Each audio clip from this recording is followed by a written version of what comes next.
First up, we have recognition, Raymond High School second quarter principals list.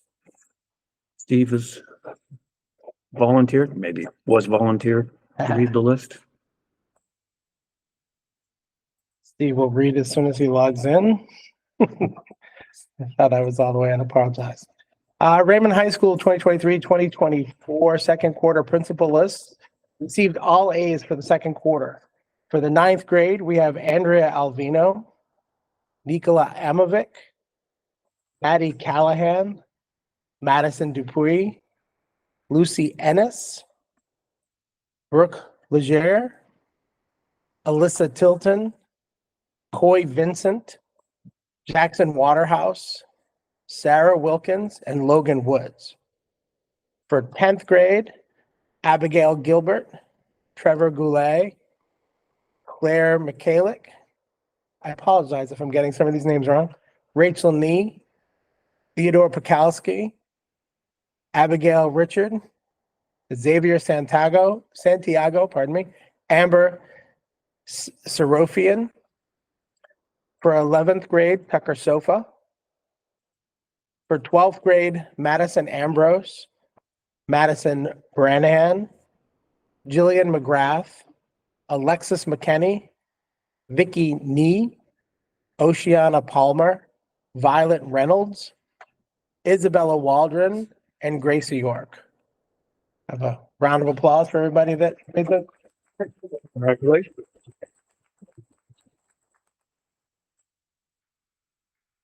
Next up, public input. Anybody for public input? All right, I'll hold that open for 30 minutes. So if somebody comes along during that 30-minute window, we'll give them the opportunity to speak. First business item, our students, our schools, the Ivor Homeschool Middle School 5th grade mock Newberry Club. Yep, Newberry Club is a award given to books. Probably two of my favorite. The classic is Johnny Tremain and not Buddy. And when I became a teacher in 4th grade, I typically like using the Newberry Award books in my 4th grade. And I remember the first year I was teaching 4th grade, they awarded A View from Saturday. Probably not one of my more favorite books, but as they say, sometimes an Oscar is not might not be one of your favorite. So a large group of students here, I'm really impressed that, we're doing this Newberry because they are classical literature and they are usually picked them up. So Tom? Yeah, I'll get the computer set up. And would you all like to stand? You want to stay seated? They probably need to come up the table so they can hear the mic. You want to come up to the table because this microphone is what you're going to end up speaking into.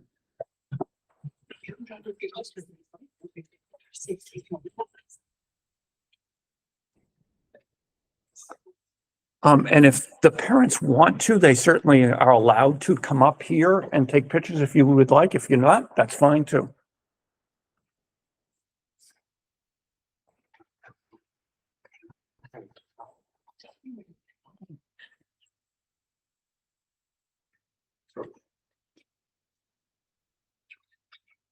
I'm Karen Arndt. I'm the librarian at middle school. This is my first year at Ivor Homeschool. I came from New York State and lived for a while.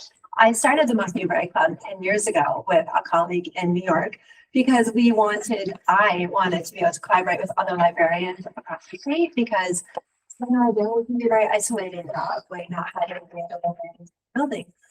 We choose books that have been published within the year. Because the Newbery Medal is for any book published for now, like 2023. So my colleague and I read as many books as we can during the year. We do as much research as we can, finding other librarians who are talking about what they think could be a contender. And then we have a very difficult time by September narrowing it down to 5 titles that we think are really worthy of winning, but also would appeal to the students. And so I was very excited when I moved to New Hampshire 6 years ago to bring the club with me and keep my friend in New York, who still does it with me. When we celebrate via Google Meet and connect with the students in her school as well as mine. And I'm going to turn it over to these lovely ladies who have agreed to talk about their experience in the Newberry Club. The first couple of slides were just for everything. Oh, except for we had 32 sign up at first. And then just due to different things, 22 ended up reading at least 3 of the 5 books, which was great. It was more than we had anticipated at first. We had to order more books. And then 18 students in the New York school. At each meeting, we would write a review for the book we just finished. She would also check in with us to see where we were. If we need a new book, we could get the next book. If we weren't to a certain point in our book, she would tell us when we needed to get to the point that we were supposed to be at and how to get there. She would tell us like how many weeks we would have left to finish this book and how much time. So our melodies were The Tooth of Sky, The Labors of Hercules, Lost Library, Summer Says, Eyes of the Apostle. My favorite was Saboteur Says because Simon has a little puppy. I have a puppy, so I can relate to all the stuff he did. My favorite book was Lost Library because it's a great mystery book and it's like my favorite is When It Comes Sky because it was really good and I really like the plot twist at the end. My favorite book was The Lost Library because it was I just like books that you're like it's hard to put them down and it wasn't slow and it wasn't like super fast either. My favorite book was When It Comes Sky because there was a lot of twists and I thought it was good. It was sad, but it was good. The winner for the Victory Battle books for us was The Labors of Hercules. We all voted, and the kids in New York voted, and these were the 4 books. And the Newbery Medal was The Eyes of the Impossible, and the Newbery Honor winner and Schneider Family Book Award honor was 736. In the 10 years that I've been doing this, this is the first year that one of the books we chose actually won the medal. So my colleague and I were very excited. We used to have to put one of our books be the medal winner. But I find it interesting that the one that the group voted on, none of our girls found that to be their favorite, The Labors of Hercules, which when I read it a year ago in January, I was like, we have to include this book. It's just amazing. Thank you.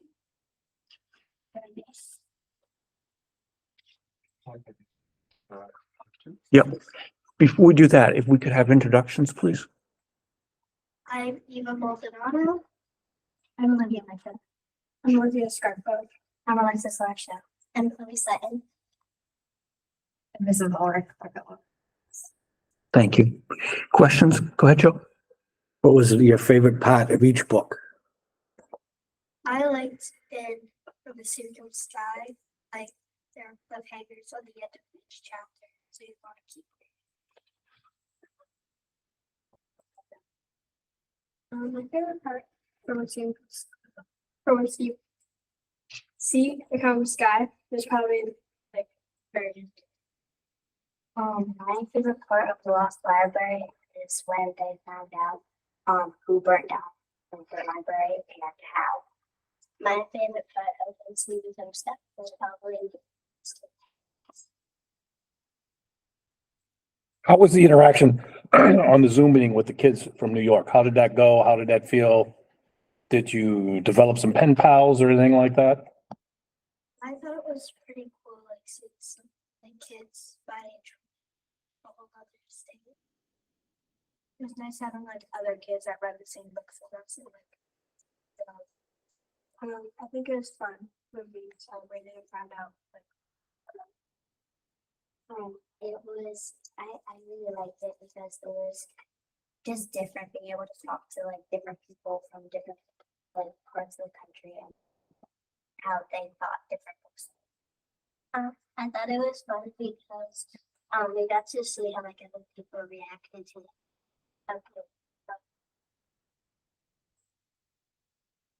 Any other questions?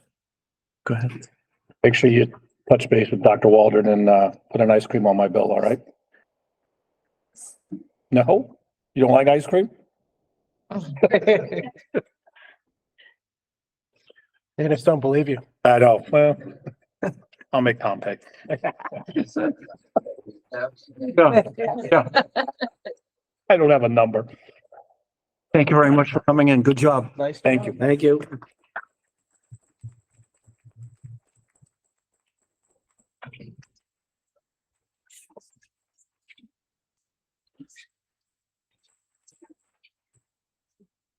Next up, as Tyler is not here, we'll skip the student rep.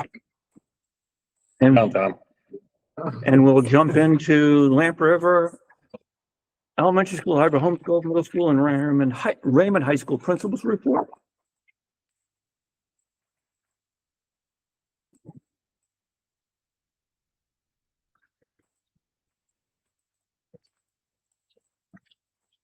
You're making her stay? My wife's on the way to pick her up. Okay. Her sister's at gymnastics.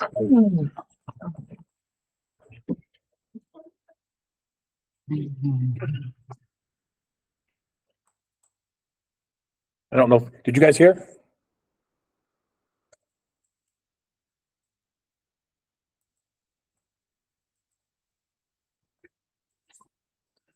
Jessica's going first, Huh? and Tom, right? Going the order of this? Way prettier than me? Oh, yeah. You I'm at the bottom. throw the curveball to him?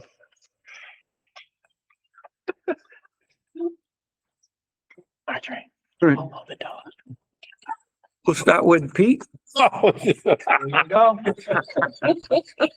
well, at least you get it over with, big fella. Yeah, dog. Just nod and say yes tonight, okay? If we, what I'd like to do is just do your report first and then we'll get to the data last. All right?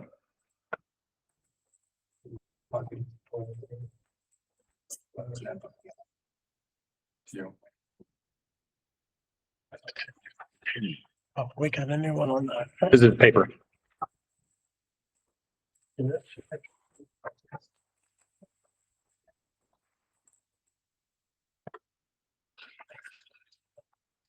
That's the order.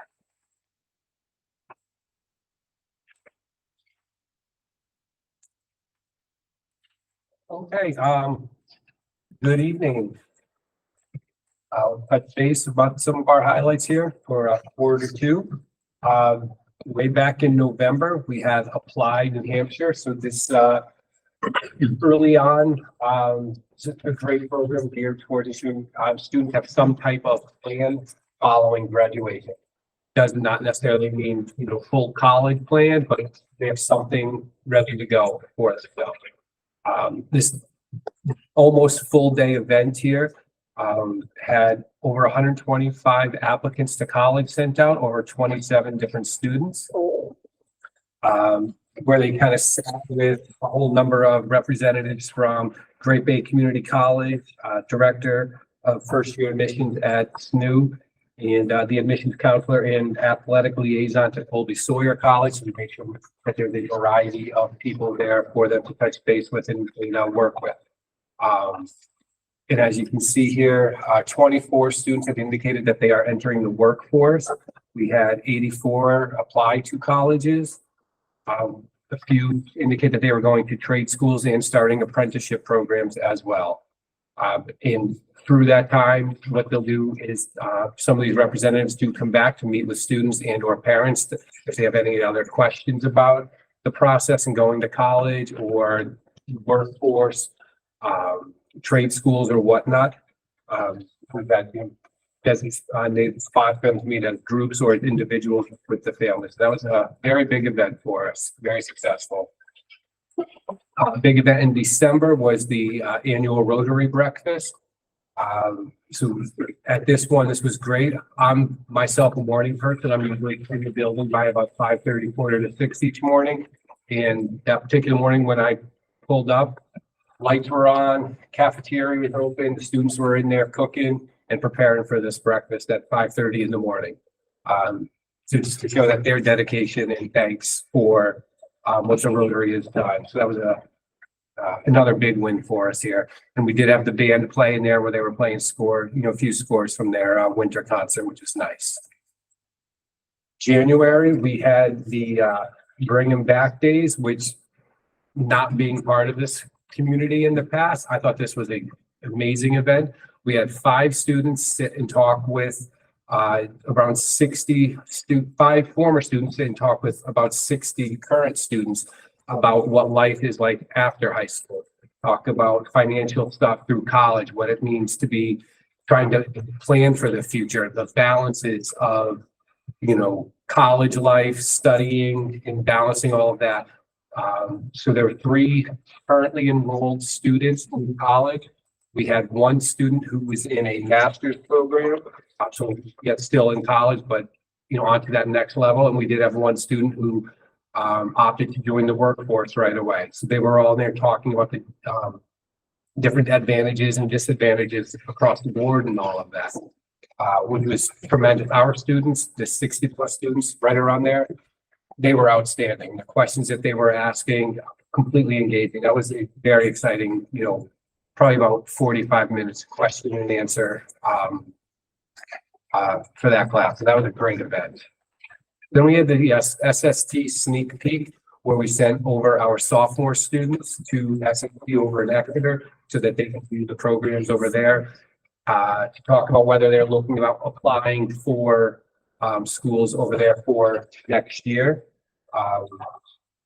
Getting taking buses over there. We had, for this particular one, at this time, we had, at the time, 33 students have applied for SST at the particular point, 11 of which are current juniors in SST applying for their senior year as well. So essentially, we're looking at 22 new students coming in applying for the SST, which was great. And then we also had right after midterms, we had our peer bullying program, which is put on by the National Guard and is helping everyone achieve respect. It is a research-based bullying program led by National Guard representatives. This was, a great week. This took 3 days. We did it, and we met in different levels to meet with our freshman class. Feedback from both the staff on this was very positive as well. Then in February here, we just had our Penguin Plunge 2 weekends ago. We had 40 Raymond School community members, 33 students, and 7 staff members participate. And we raised just under $25,000 for the New Hampshire Special Olympics. We did not win the highest in the state this year. We finished in 2nd behind Portsmouth, but it's really a very good amount for us here, which was, again, very good. This would happen to be the day of the deliberative session, but I left here, made it home, changed, went over, and missed our crew going off by 5 to 10 minutes. But the amount of people down at Hampton Beach, for this event is amazing. If you've never seen it, totally recommend it. And then just last weekend, we had our semi-formal, which is the other big event. At the time that we shared this out, they had sold just under 100 tickets. It was a good event. We were there for the night. The high school dance, music's not my cup of tea, but hey, I'm an 80s hair band guy, so.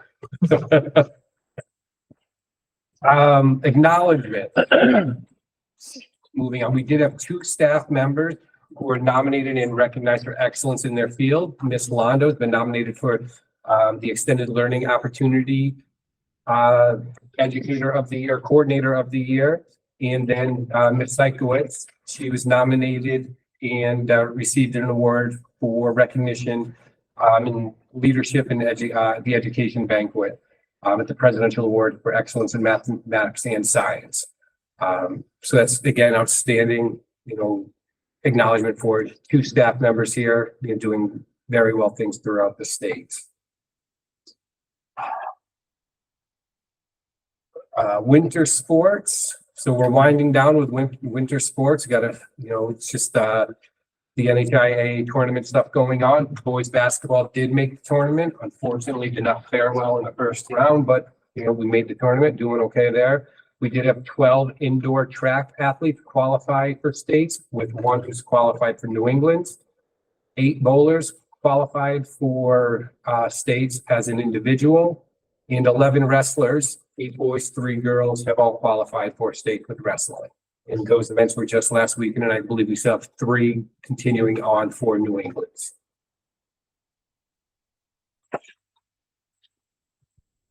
Upcoming or in-service days that we've had.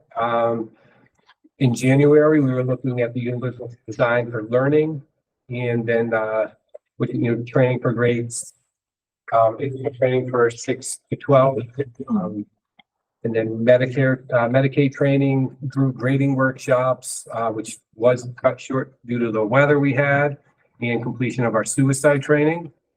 Our next in-service day, we're looking at a vertical alignment day and doing some MTSS and one trusted adult work with the high school staff. Challenges. The closing of semester 1's grades was a bit of a challenge, but we did manage to get through that. Myself and Ms. McCann sat with our site council students this morning for a little bit. I just scooched out to go to another meeting, which Ms. McCann finished up with, but where we sat with them, they posed a bunch of questions about the grading and competency grading that we sat and prepared some answers for. They kind of gave us a script of the questions that they had, so we answered that, looked back, and presented back to them this morning. And we've got a few things to work on as far as communicating some additional stuff out that the students feel didn't come out clearly, I guess. So we'll, work on that and send that out again to make sure that they understand where to find their competencies as they look through their power score and be able to identify that a little bit easier. And then I'm shortage on substitutes, still working on that as well. Discipline and conduct.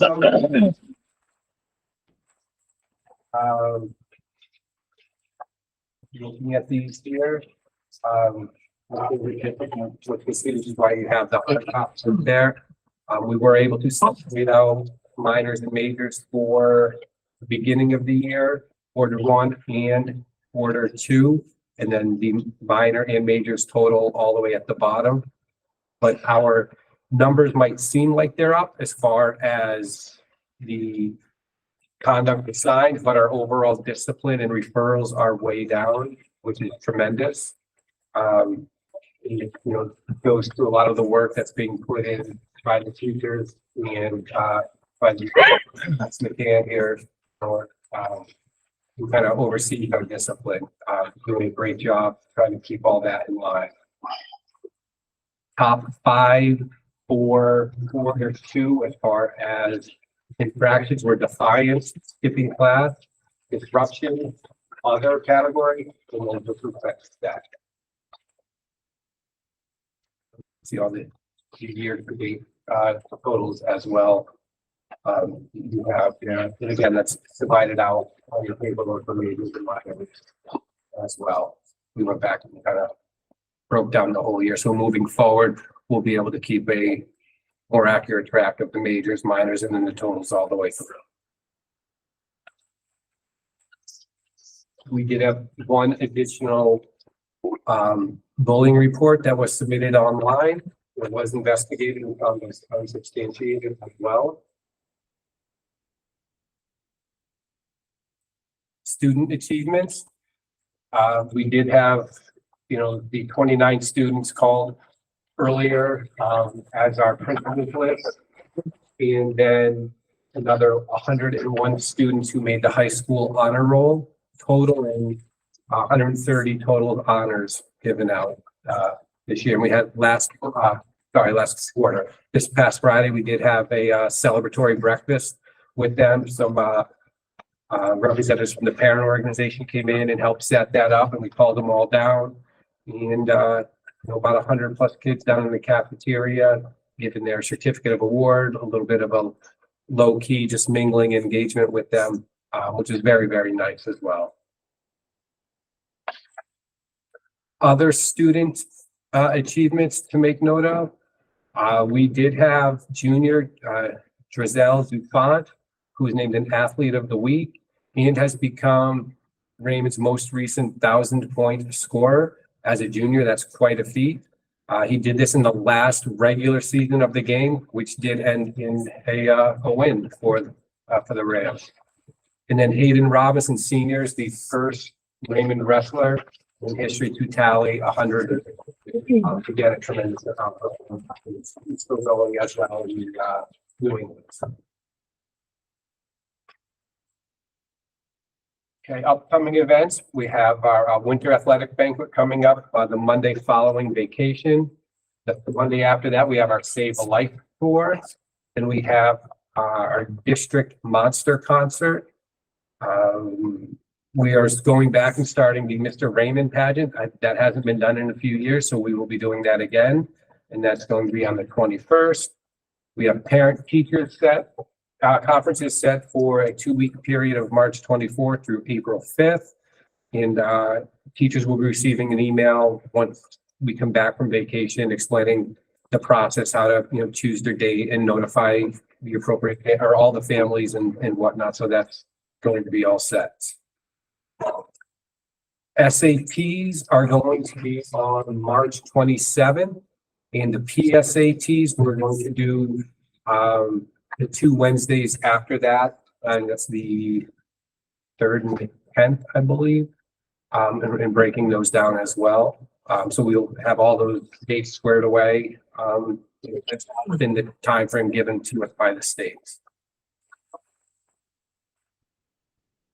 Our enrollment numbers, as you can see, the original year of graduation, the actual year of graduation, all total the same here. Yeah, that's kind of where we're at with that. On that academic data we'll get into. Attendance is about the same within, percentages for, 9th grade, 10th grade, across the board. As far as being absent, then tardy, and dismissed from school, we're starting to track both of those as well. So we should continue to see those additional reports.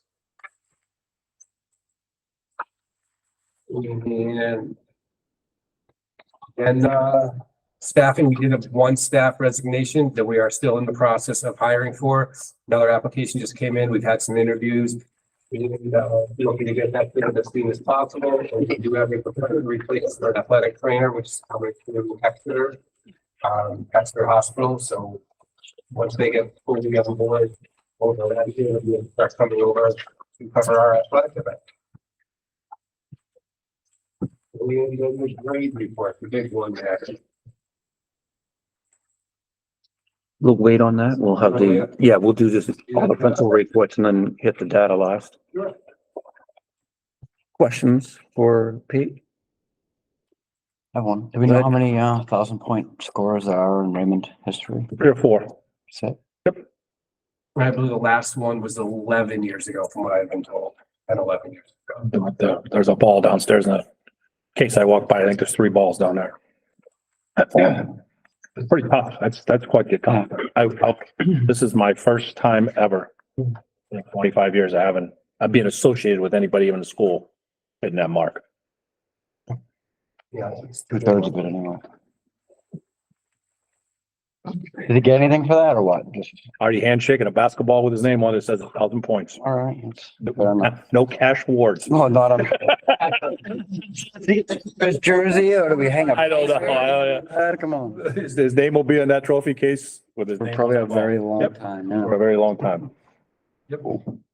An ice cream, I'll buy him. There you go. Get him to. All right, I guarantee he takes that ice cream too. I will. Come on me. Figure it out. Details, Marjorie, details. Any other questions? On the discipline, on one of the, high flyers was other. And one of the things that, if other is one of the high ones, should we start breaking those things out so that, I'm just asking, it just seems like What is other? Can you give us examples of others? It could just be a catch-all, you know, repeatedly party to a class, not the school day.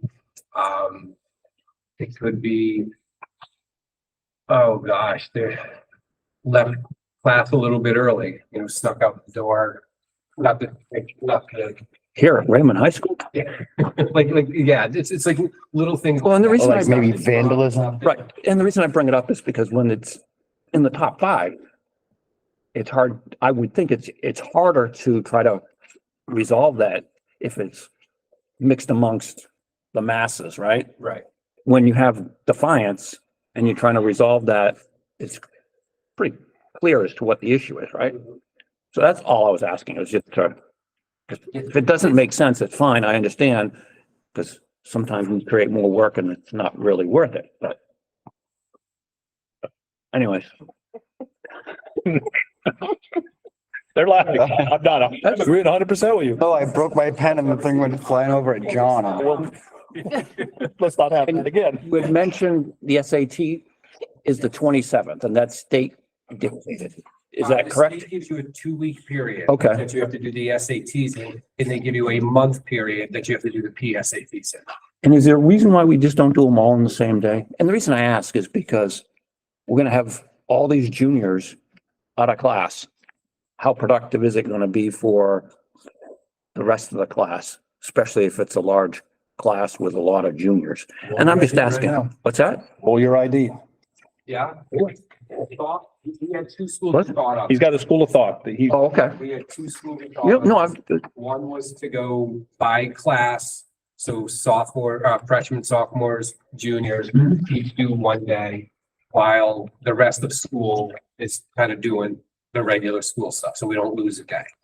The other school of thought was to do everybody the same day, which means we would take the whole building, but we would have to have essentially a delayed opening for our seniors, to have the seniors come in at ballpark 10:30 on that one day. And it, balancing the two with coverage for proctors for the exams. You know, we were literally sitting there back and forth. I thought it would be personally easier to do the one whole school at the same time. Then we had conversations back and forth and landed on this because we weren't sure we could essentially do a full day and have it counted for the seniors coming in at 10:30, you know, on the halfway. So again, there was a lot that went into it.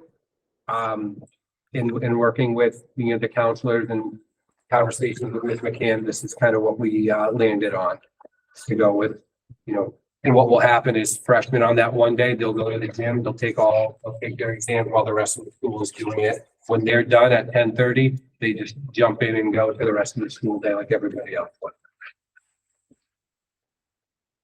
I'll give you my editorial comment. I don't know how productive the days are gonna be, those 3 days for the classes that have a significant amount of kids that are elsewhere. so moving forward. No, I'm just know that I want, moving forward, would the board be objected to doing it one day and having the seniors come in late? Because there's been a change in, I mean, this is how we've done it for years. how have we done it? We've done it the way we're doing it. As long as I mean. Okay, no, that's fine. Pete, I'm like, oh, I don't, and I'm be honest, I'm like, I don't think the board, to be honest with you, you know, a delayed opening, all that stuff one day, once a change, we'd have to go to them. We ran out of time. I don't think we can pull it off this year. Yeah, I think But moving forward, I have, It's fine. yeah, you would be, Well, I would put it on an agenda so that. Okay.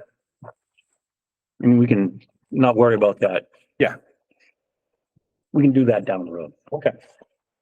I would think, because it's a year away. The way we've always done it, you want to do it a different way? Yeah. If I've learned anything, just because that's the way you've always done it, doesn't make it the right way. Correct. And it wasn't, you didn't bring it up, which is fine, and that's just more of for the board and everybody else. As a parent, I'm getting information from the AD that, geez, we're gonna have bus issues with the athletics. And I just wanted to bring it up so that everybody's aware. And I got that, I'm assuming Joe got it because, as a parent of a high schooler now, we're still having the issue at the middle school, right? Yeah. Have you seen a bus down there for athletics down there? Okay, so, I think Jeremy is reaching out to first student. And then, No, we're not, it's just like we're not putting our heads under the. I understand. I just wanted to, Another contractor, and they have said they might be able to help us out. over the last few years, Yep. one of the high flyers that we, as the board members Yep. here, is lack of athletic transportation. So I just wanted to make sure everybody was, when Pete was mentioning athletics, I said, oh yeah, I gotta remember, so. And we do have, to really, you guys, in fact, our just actually going to bus transportation during the week. From Dale Transport to go from the high school to the middle school for practices and the high school to the 107 fields for baseball, softball practice as well. So practices, that time frame of stuff is covered. It's just the contests, the start times and when the other schools are out, it's making it very, very difficult. But Terry said we're still waiting to hear back from first student to see what they can help us with. And it's interesting because I don't see baseball or softball games starting much earlier than, for example, soccer games, which is interesting. So I don't know what the issue is, but it is an issue. So, all right, thank you. Anybody, anything else for Pete? Go ahead. First off, thank you for the data. How long did it take you to formulate all this for the board so we can figure it out here? Which one are you looking at? All of it. Well, all the discipline data. We'll start with discipline data since we haven't gone to that one yet. Hours. We go back and redo it. How about the original? The original, Yeah. probably about an hour and a half. 2 hours before to go through it, to make sure back to what we thought we had needed.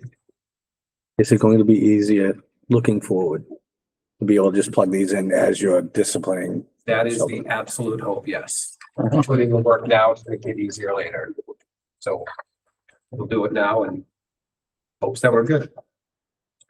And I believe one of the reasons why we haven't looked at doing the PSATs and SATs all at once is that our network wasn't exactly the best several years ago. I think we're good now. well, that's one of the, yeah, that's one of the things I don't think we run around and phones still sometimes, but I can't remember the last time the internet was down. I mean, up until 4 years ago, we didn't have Yeah, enough computers for everybody, Yeah, so. it's the Wi-Fi is good and the fiber optics are good. We're strong. Obviously, when it's brought up later at a later date, Yep. I want Matt's input, right? Yeah. As to, The fact that we can, the elementary and the middle school can all take the New Hampshire SAS at the same time says we're strong. thank you. Thanks, Pete. Tom?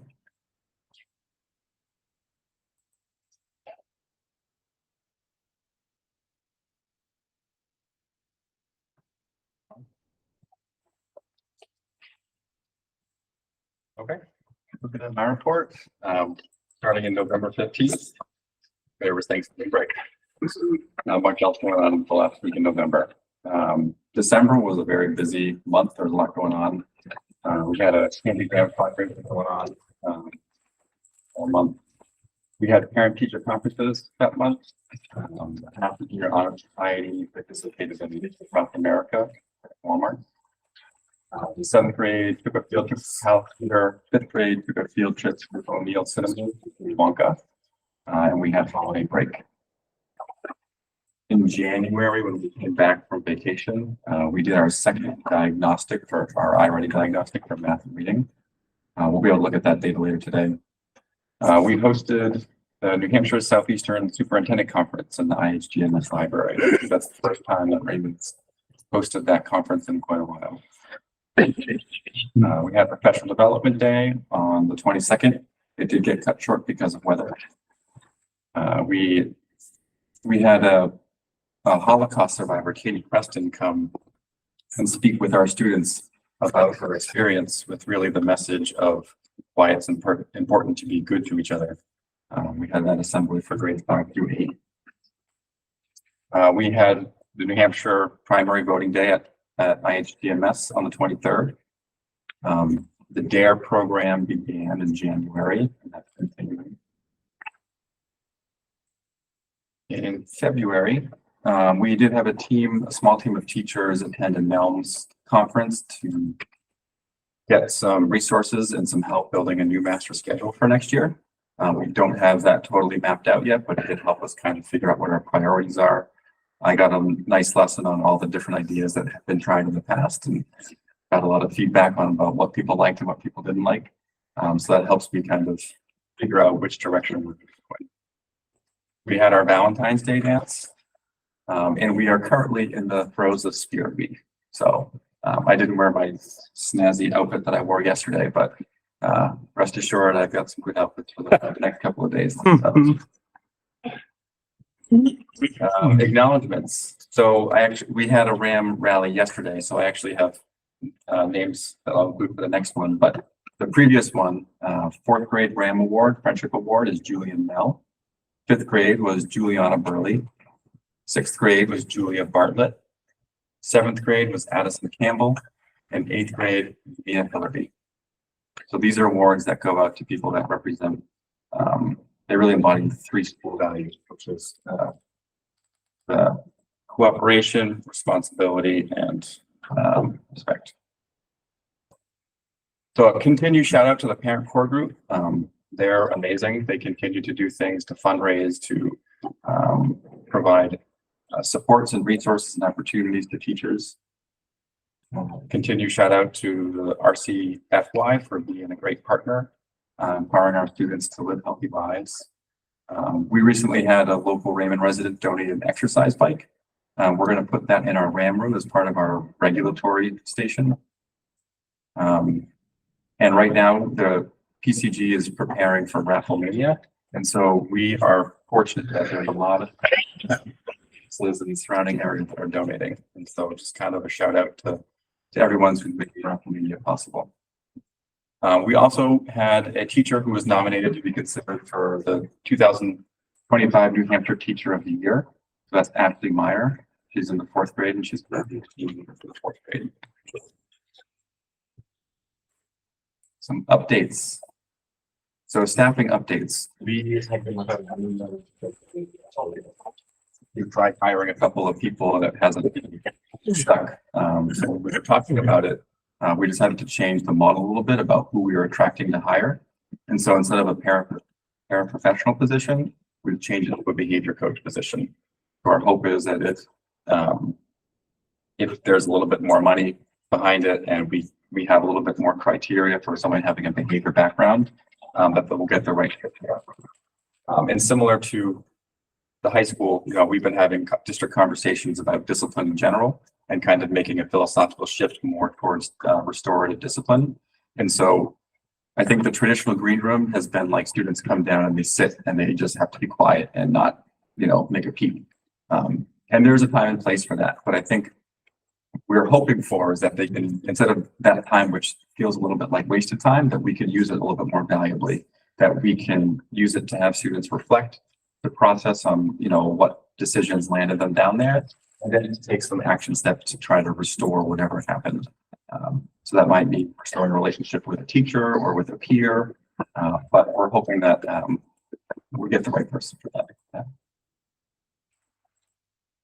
We're still short a full-time educator for 6th grade. So that was a social studies position. Our case manager in 6th grade is currently taking on 2 roles. So she is teaching social studies and maintaining her IEP caseload. I'm sure that's not easy, but she's doing it gracefully. But our hope is that she doesn't have to continue on like that for we'll soon have a 4th grade case manager who's going to be going out on leave for the spring, so we're posting for that. And we continue to post for a Title I math tutor that we've had open over there. Touch a little bit on the master schedule. So we did have a team of teachers go out. We are building on it and we're coordinating with the high school to make sure that we have a schedule that works with them. The RAM program, the RAM room. So this is a program that's new to the school this year. We're continuing to refine and develop it. Right now, there are 23 students that are on the caseload. And we just had a conversation yesterday about, are we going to graduate some people off and onboard some new people? Because we have seen some growth in some of our students and we have seen, Part of this program, social emotional learning lessons are being taught on a regular basis. And so the goal is that this tier 2 program is twofold, is that we respond to behavior when we need to, but we're also not only responding, that we're teaching, the behavior that we want to see. So that's been up and running with small groups, and I'm getting positive feedback from students about it. We created a new building level team for safety. So I think before, the safety committee was really an existing group that just kind of added to their agenda once a month. And after talking with Todd, we really said, I think that we need a dedicated group just to kind of talk about this. So we did form a new safety team. And that includes kind of reviewing our monthly safety drills. And we're also looking at onboarding the Google tabletop exercise. I talked about recently, and then we have a few other things coming up. So in March, Todd is going to do the See Something, Say Something presentation in the library to students. And then in April, we've already been having conversations about it. And we recently had a meeting with with the Raymond Police Department. But we are looking to have the full scale evacuation and reunification drill in April. So this is something that's going to take pretty much the full day. We're going to try to advertise to parents as much information as we can in advance, so people can prepare for it. And then we're really going to map out very specifically what situation is going to be introduced. And then we're going to have different people kind of monitor the situation as it unfolds. So I think there's going to be 10 people in various locations inside and outside the building that are going to be there for two reasons. One of them to make sure that everyone's being safe.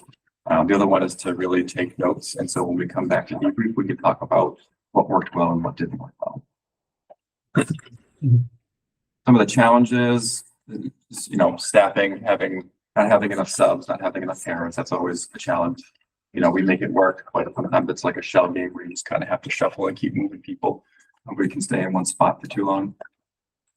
And student behavior. I think that in some regard, you've seen improvement in some areas of student behavior, but it's still kind of an ongoing thing. And right now it's Spirit Week, so the energy in the building is a little bit higher. We got a little bit more this week. So this is the discipline data. And so there's a little asterisk that all these numbers here represent the state of New Hampshire's reporting requirements, which is if a suspension in school or out of school, they really only want to report it if it's for a full day. So we can look at there's by grade level, minor and majors, and this is all for I redid report 1 under the so we look at report number 2. We can see that our top 5 discipline referrals for this marking term is technology, defiance, inappropriate language, physical aggression, and disruption. Give you a moment to take a look at those numbers. And so where you see it says in-school restriction pretty much zeros down the board. That's because most times in-school suspension is used for the rest of that day. So if a student gets sent down to the office at like 9 or 10 o'clock and they end up, earning an in-school suspension, that's a partial day in-school suspension. And the state of New Hampshire says that we only reported if it's considered a full day from like 7:55 to 2:35. And so that makes the numbers look a lot different. And then this is the third matrix is the combined. So this is the year to date.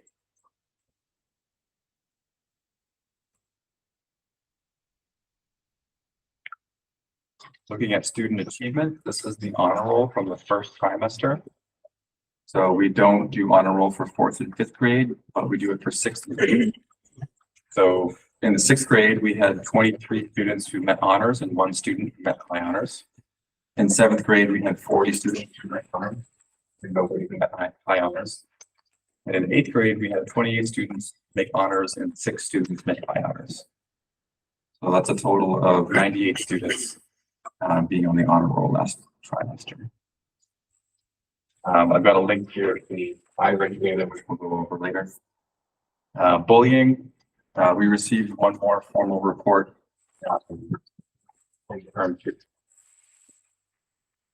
Which was founded. We did have a few cases of bullying. Upcoming events. Right now, we're in the middle of Spirit Week. We've got winter break next week in February, which I'm sure everyone's looking forward to. When we return from winter break, there's a 2-week window where we're going to do the New Hampshire SAS writing assessment.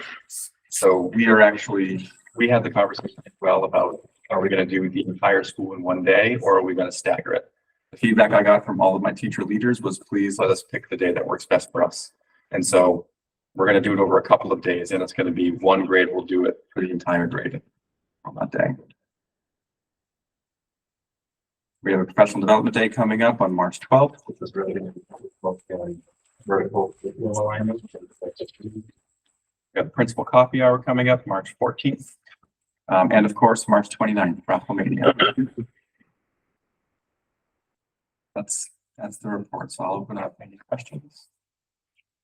Questions? Go ahead, Joe. On the field trips. Seventh grade went to Palace Theater. What did they see there? I think they saw the Christmas Carol.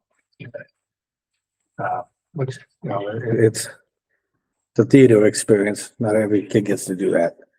But the 5th grade went and saw Willy Wonka. As much as I love Willy Wonka, should we be using a field trip for the 5th grade to do something like that? Which should be maybe a little more educational, could be fun. It's a good question. Something that kids don't usually do, because I'm sure most of the kids in town have gone to a movie one day or another. I know Wonka kind of stresses the importance of following the rules, doesn't it? That's a lesson to be learned. I haven't seen the new one, so I don't know what the new one's like. It's a good movie, but it's not as much as the original. It's a field trip. It's a good point, right? Because field trips are supposed to be extensions of the curriculum. And so if there was a way to connect it with the curriculum, I think that's a valid field trip. But What if they read the like it's the week before school break and we just want to get the kids out of the building. And that's, you know, so I think philosophically, we can be having those conversations about, you know, where the educational values. I don't know if there's a book for the new one, because the new one's like the Wonka. yeah. So, I mean, if they were reading a book, I know they do read some books, so where they go see it, I forget what the book it is, but so there was a book they go to, and then they do a report. The differences between the movie and the book. I'm guessing they didn't do that for Willy Wonka. I don't think that would be happening. Personally, I don't think it's a big Maybe deal. they had candy bars. Oh, geez, don't say that, Cindy. As long as they weren't anywhere near a peanut factory. Any other questions for, one of the things in the trimester. Got it on the third time coincidentally. It was compared to the first trimester, significantly increased major behavioral referrals. Is there something you're attributing that to, or what is the issue? Well, I think when I look at the discipline data in Swiss, it kind of breaks it down month by month. So you can see that in September and October, we had a little bit of a honey. And then in November, that's when it spiked. November was our highest discipline. It dipped down a little bit in December. It dipped down a little bit in January. And then it started to dip down in February until Spirit Week. And now it's a little bit back up. So I think, in all honesty, part of it is the conversation about what constitutes a major and what constitutes a minor. That's a conversation that I started the year with. The first teacher workshop day, I actually went through last year's discipline write-ups and, you know, confidentially said, like, this was a write-up, you know, one student does this at the playground. Is that a major or a minor? And I had teachers kind of choose, you know, if you're a major, stand over here, minor over here. And there were some that was pretty clear, like you get punched in the face, everyone says that's major, right? There's a lot of other things that are kind of open to interpretation, and sometimes they were split 50-50. So especially as we start moving in the direction of restorative practices, you know, I'm more and more having conversations with teachers over how to respond to discipline incidences. I think that right now, you know, everybody's threshold is a little bit lower. I think that, you know, teachers being human beings, patience is not finite. So sometimes that's a layer to it too. So yeah, so if at any point in time you wanted to dig in a little bit more into what Swiss can offer, because these are just kind of numbers across the board, but Swiss will actually allow us to look at location of the building, time of day, day of the week, what type of behavior, is it the same staff, is it the same students? And it helps us kind of get a better kind of handle of what's going on. That's kind of my short version. Go ahead, Joe.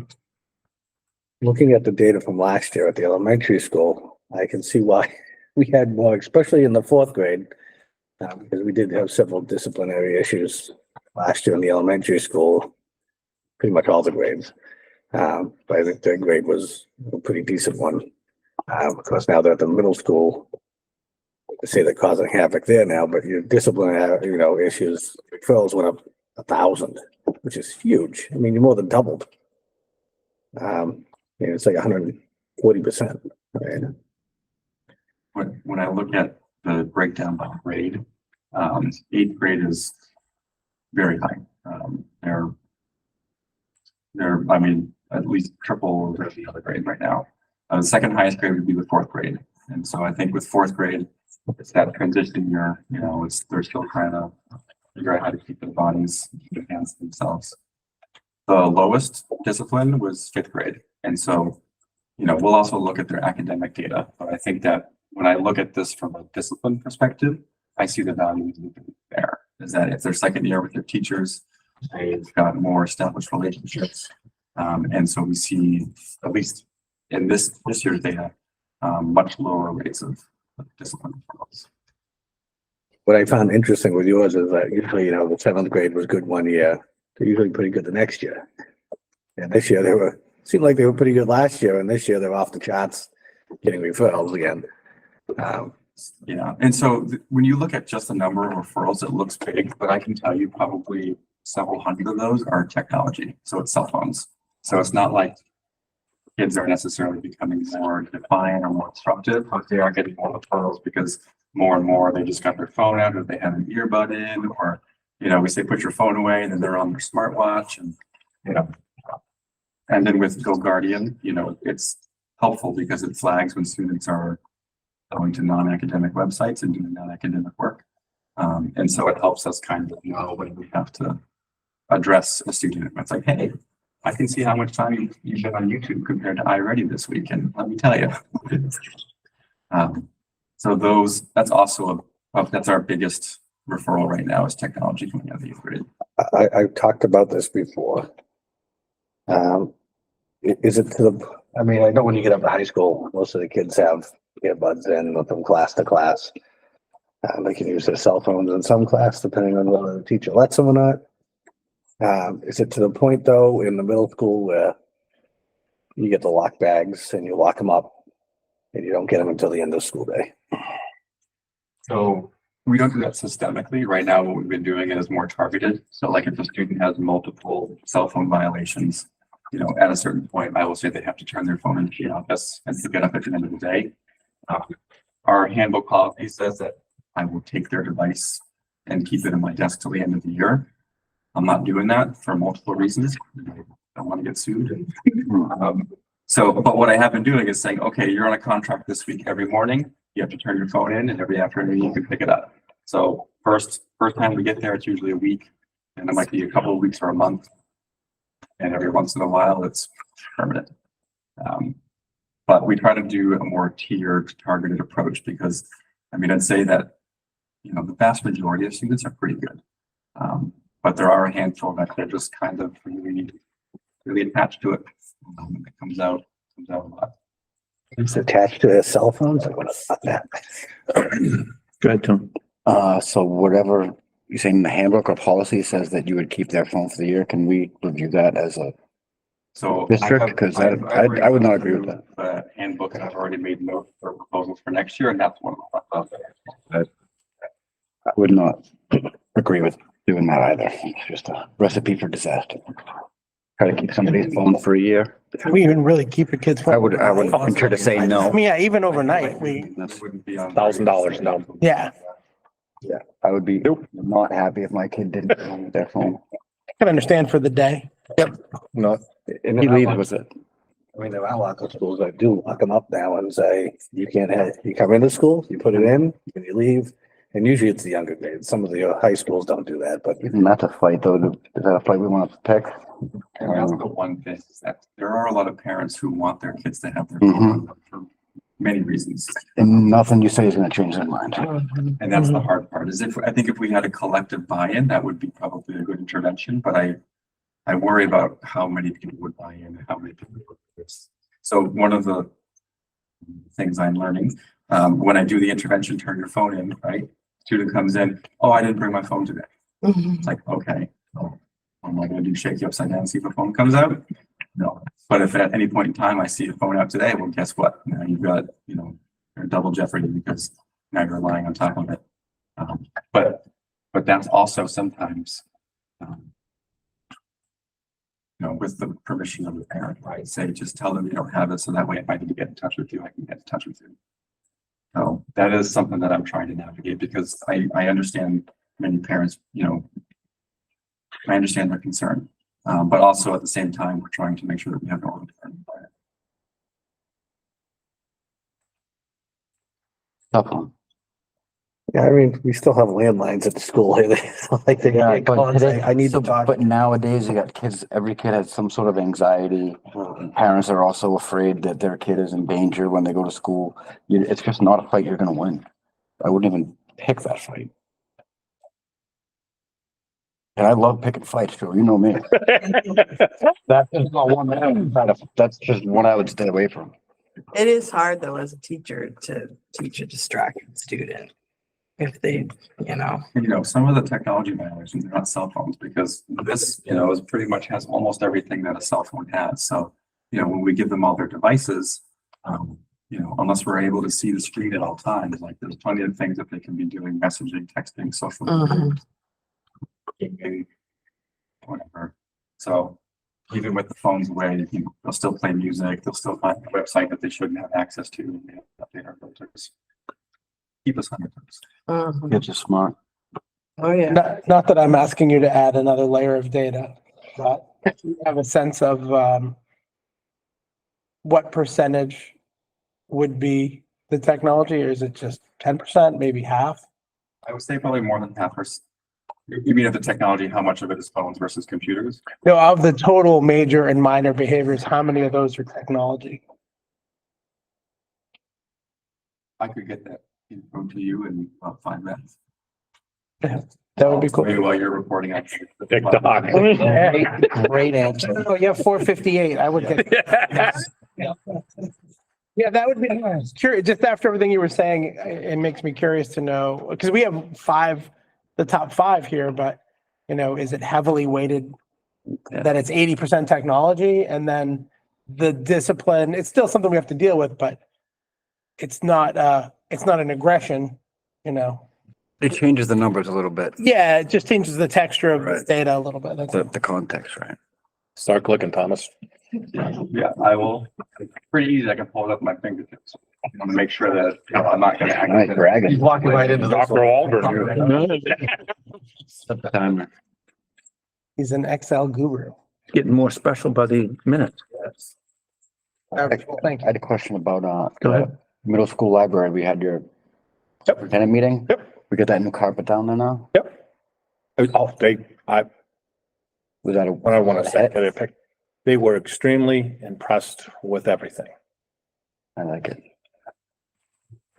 So from the building to the floors, to the cleanliness, to the students, to the atmosphere. I'm just, Okay, you can continue on one. No, they were very appreciative and commended, and Tom did a nice job too. We made sure we had, Big bump. ambassadors walking the kids up so that the superintendents had a chance to talk to the kids. I mean, it was small talk, but still, it was, yeah. Cool. And again, I can't commend Tasha. She did her crew too. As I said, put on a phenomenal spread. Yep. I mean, it wasn't as good as the omelet bar, but we're working on that. If I can bring a couple of my seniors back and SST I'll buy them a couple pans and we can go to town. Anything else for Tom? Thanks, Tom. Jessica? No.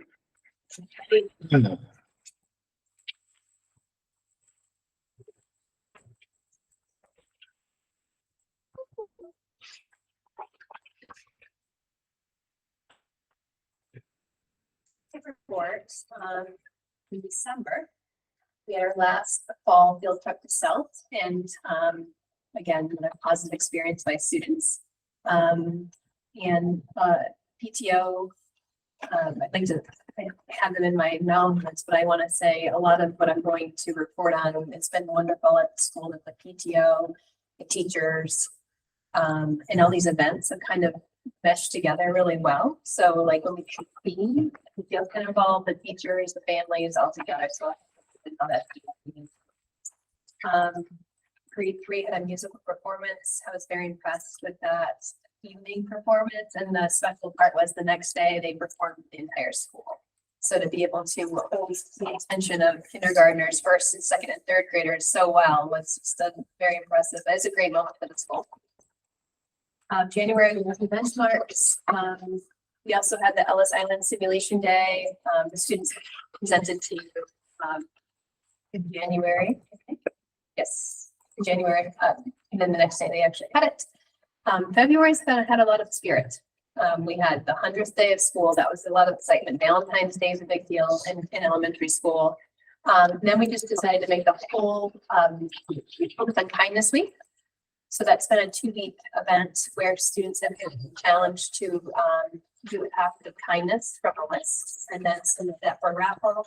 We also coordinated with Valentine's Day to have hearts and positive messages written on that during lunch. So we've been decorating the school. So everything is very connected, all of our activities. And Read Across America really isn't we decided to celebrate it this week at LRS. So just having a whole month of fun. Today's Animal Day. This is my Dalmatian shirt. And so it's been a lot of fun meeting with students, fun activities, ways to different tools to use for reading. And a great week so far. And I think the focus on reading has made it not so wild. It's been okay, actually. The curriculum updates again are written by the teachers. I will leave them for you to read. I'll just do a high level kind of summary of where they are. So in kindergarten, they've been learning about numbers to 100. They're becoming more fluent readers, learning about authors and illustrators, forces and motions in science. I've seen them use a lot of hands-on science kits in the classroom, which is neat. They were building slides and all kinds of things. And their social studies unit focusing on kindness and community building. Grade 1, they're going to be going to a field trip to in Concord to the Discovery Center, which connects to their Earth's Place and Space unit. In literature, they've been working on literature and poetry, and a lot of connecting that to sensory words and using adjectives. They've been writing narrative texts on skills that they had learned in the fall, so those are expanding and they're getting better. They've been working on strategies for addition and subtraction within 20. And they're going to be, they actually just finished up a mapping unit. I saw a lot of students in the hallway drawing out the schools. They made maps of their rooms too at home, and they were excited to share that. And now they're going to move into an economics unit connecting to math and the local markets.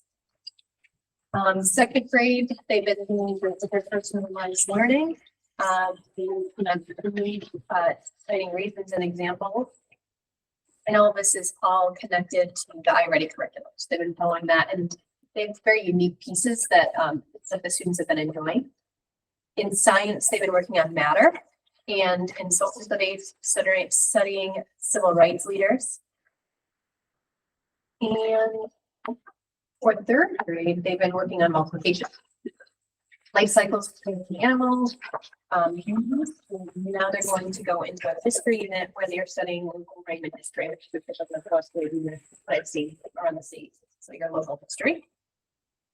Unified arts. Again, the arts are doing the art class doing the square one art projects. Health, kind of looking at STEM and health and kind of bringing the two together. So looking at safety and moving into personal hygiene, germs, nutrition, the body.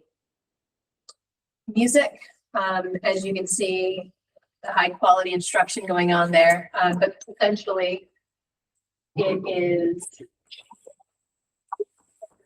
taking music, movement, and creativity and instruments, and she does that so well in her class.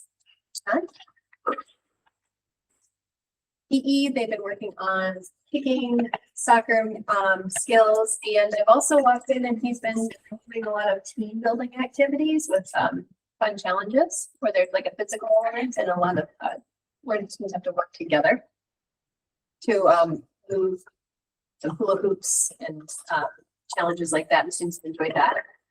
SEL then continue to work on identifying their feelings, their zones, and then learning specific skills for calming down and managing those strong feelings. Special education case managers, they've brought in Sonatina Music to offer some music therapy sessions for some of our students. That's gone well. Acknowledgements, Allison Lacasse for having 2 sessions of chorus. One was for the first musical, the other one was leading up to the Monster concert, and the students come in every morning very excited, ready to go in the morning. So I'll be pointing that one as well.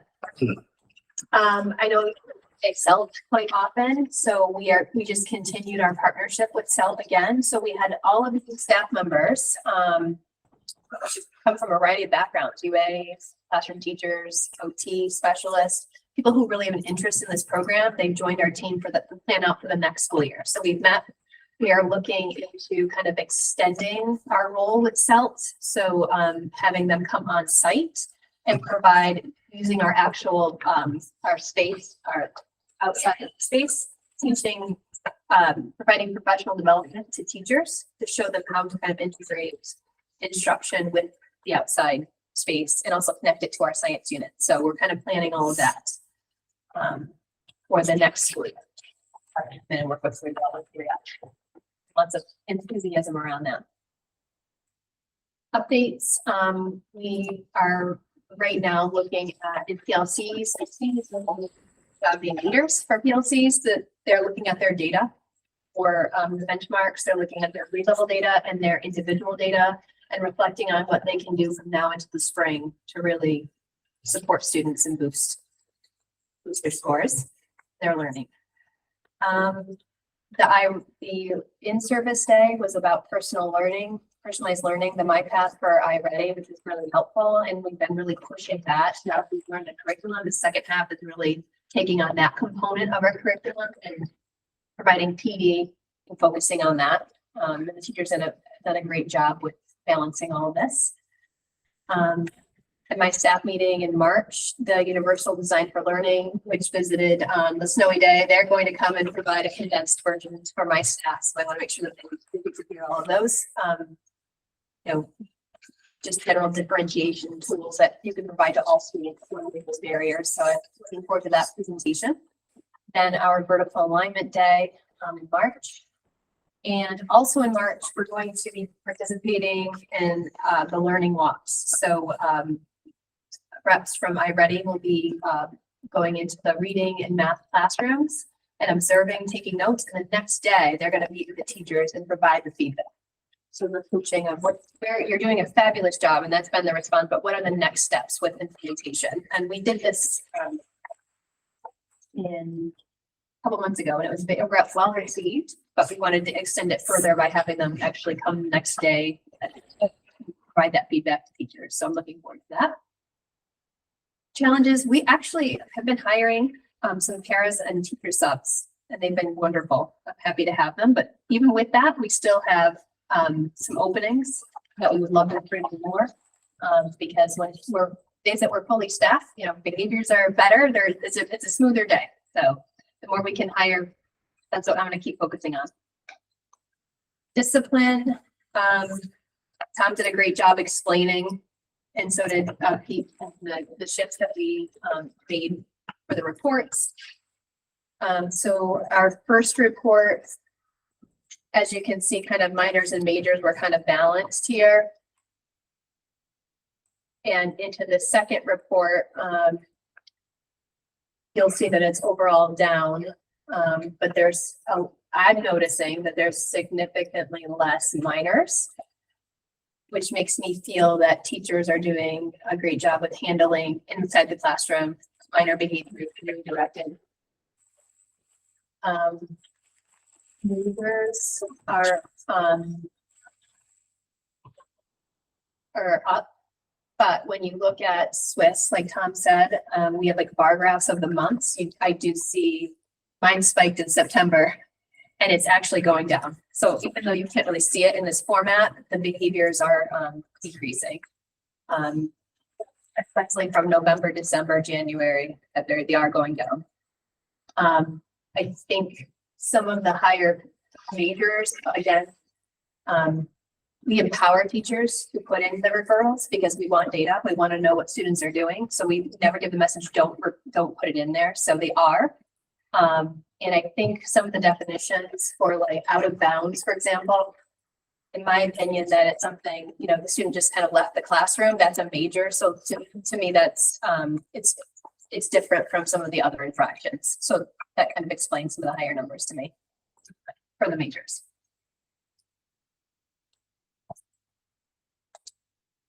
Bullying has stayed the same since the first term. And we'll look at the data presentation next. Upcoming events, as Tom mentioned, we have a special New Hampshire SAS writing window for this school year. The teachers have selected a certain date for that, so it takes a lot of staff to support students in administering this test. So we have really designed that afternoon around testing for third grade. Principal's coffee hour, upcoming new teacher workshop, bowling for books, and we're bringing back the enrichment sessions again, the activities that we had last year. So we're happy to be in a position that we can launch those now. So they're going to be Mondays and Tuesdays during March and surveys, and we have a good number of students participating, so I'm excited for that. In April, principals meeting, Earth Day celebration, we've kind of been working with the PTO, team leaders and teachers to make that a special event too. That works. In May, spring benchmark, marking the art show and work fair. Working with the kindergarten team to plan the incoming kindergarten parent information night. So we've just selected the date for that, which is the May 9th. I've also put that on the website. I know any question that parents have with the new kindergartner. So all that's information on the website now. And we're pushing reading and math SAS to the end of May to give some time for students. And then we're going to do our second enrichment session, like the last week of April, the whole week of May. So a nice break for students. Enrollment here.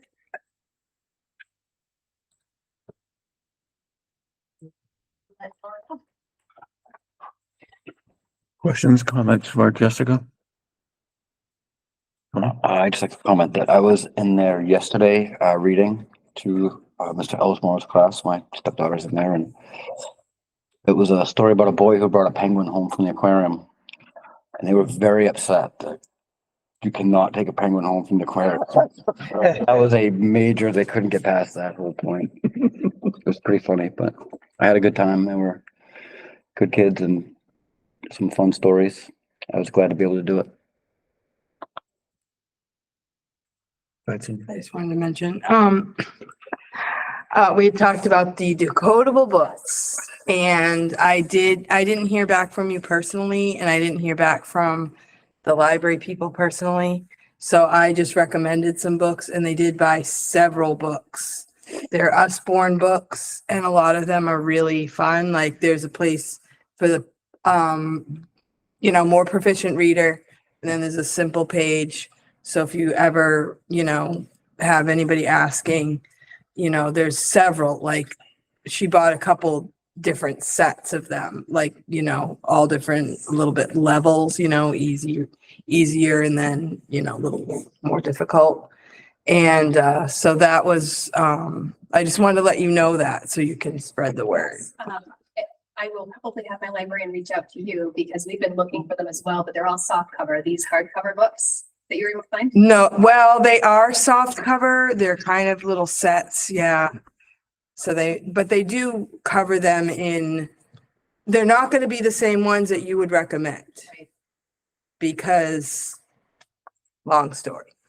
But I just didn't hear from anyone. So I said, I have grandkids. I want to, see if we can put some in there. And instead of calling me and asking me and working together, it just kind of happened. I bought these like durable ones that would be for a library. They're mostly like bendable, and even we've struggled with getting them for our library because they're not typical books. But I don't know if the company has them in hardback either, but they're Usborne Yeah, books, I so. know that company. Yeah. I appreciate you sharing. And I didn't know if you guys, you know about the eclipse, right? Okay, because we just had a presentation at the library all about it on April 8th, and there was a man that was trying to get everybody to get the day off in Concord, but he didn't get past the bill. But- 4 or 5 o'clock. Is it in the, I thought he said it was more like 2 to 3. And we realized it was like, oh, we're not gonna do it. I thought it was 2 or 3 too. Yeah, I think, I'm gonna go back and watch the video. I think he's, because It he was 2 said o'clock it's in New Hampshire. gonna be when the kids are in school. Right at the end of the day.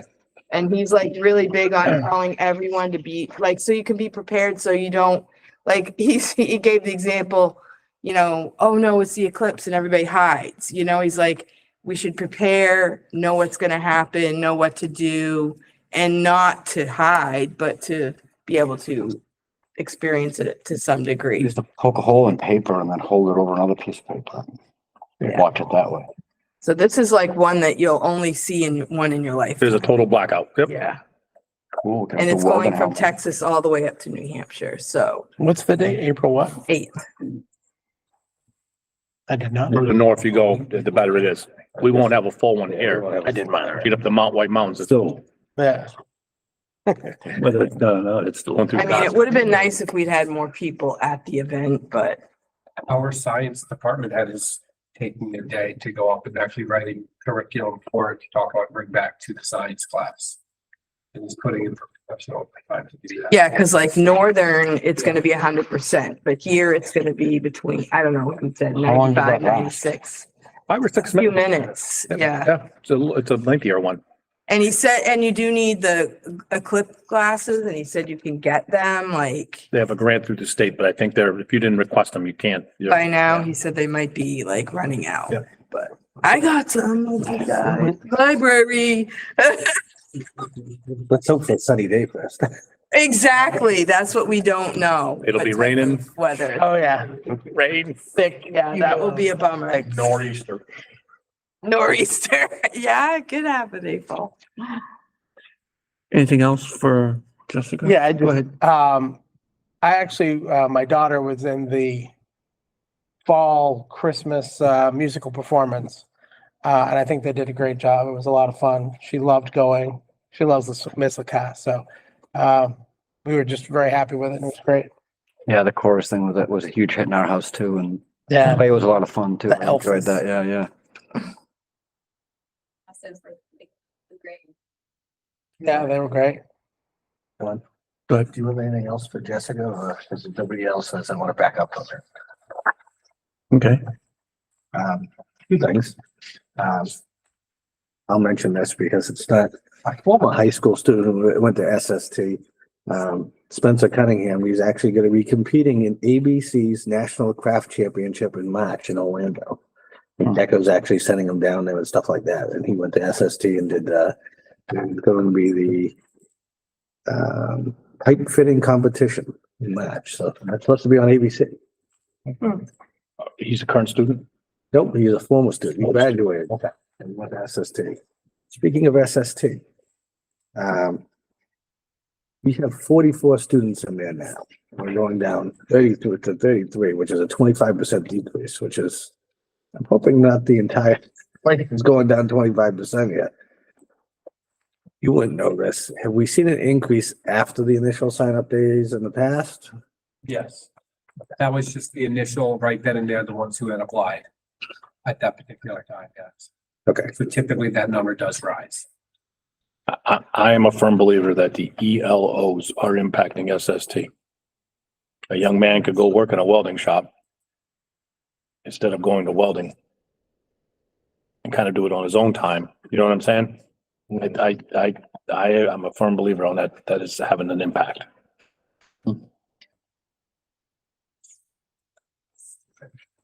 And the trades that they're offering. And I know like you talked Yep, we've to talked, SST yep. that, you know, offering different things. Yep, they need to go more trade than advanced.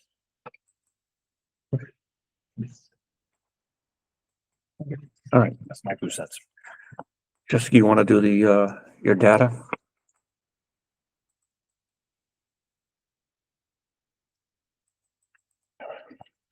Okay, so for my user. Is the,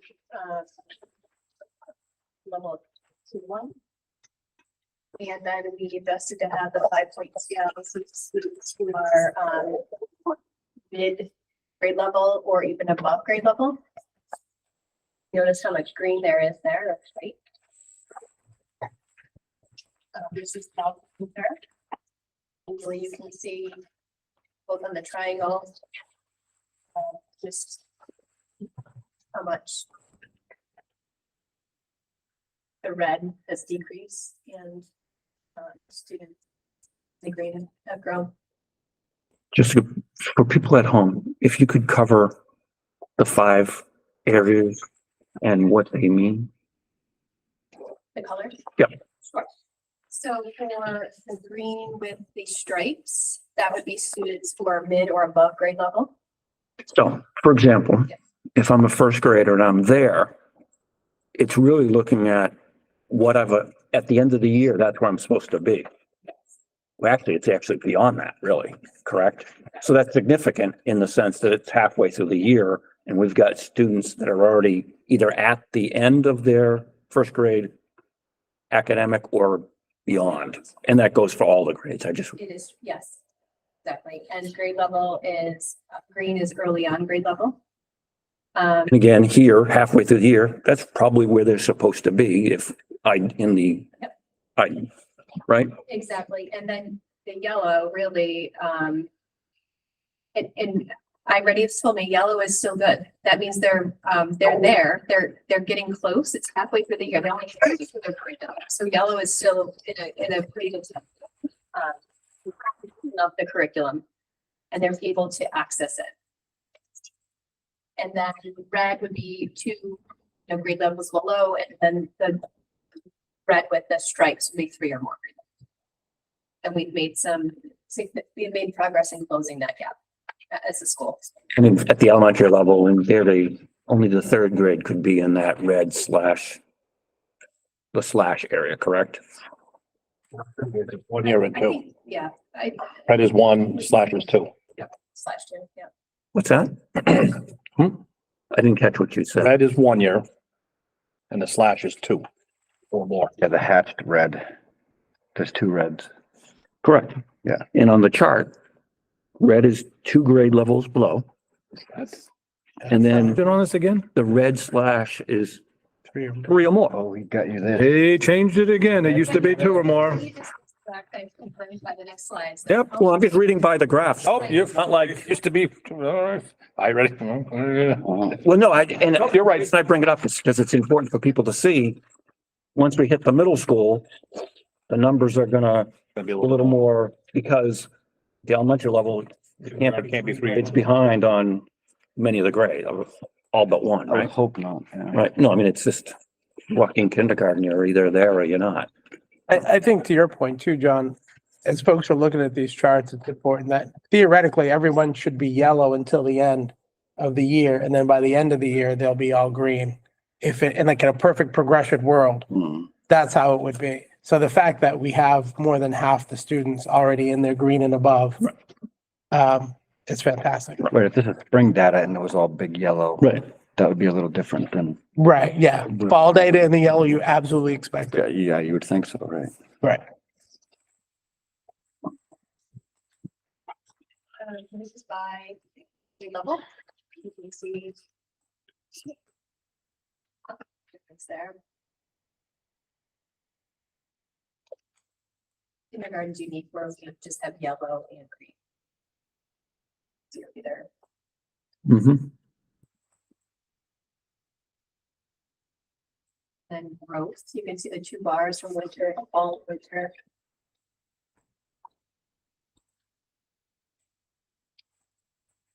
Or reading.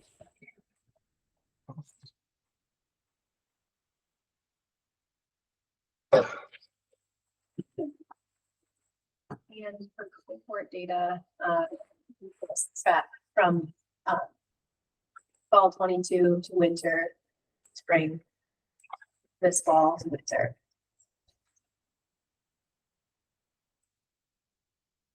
I'll admit, I've asked for this.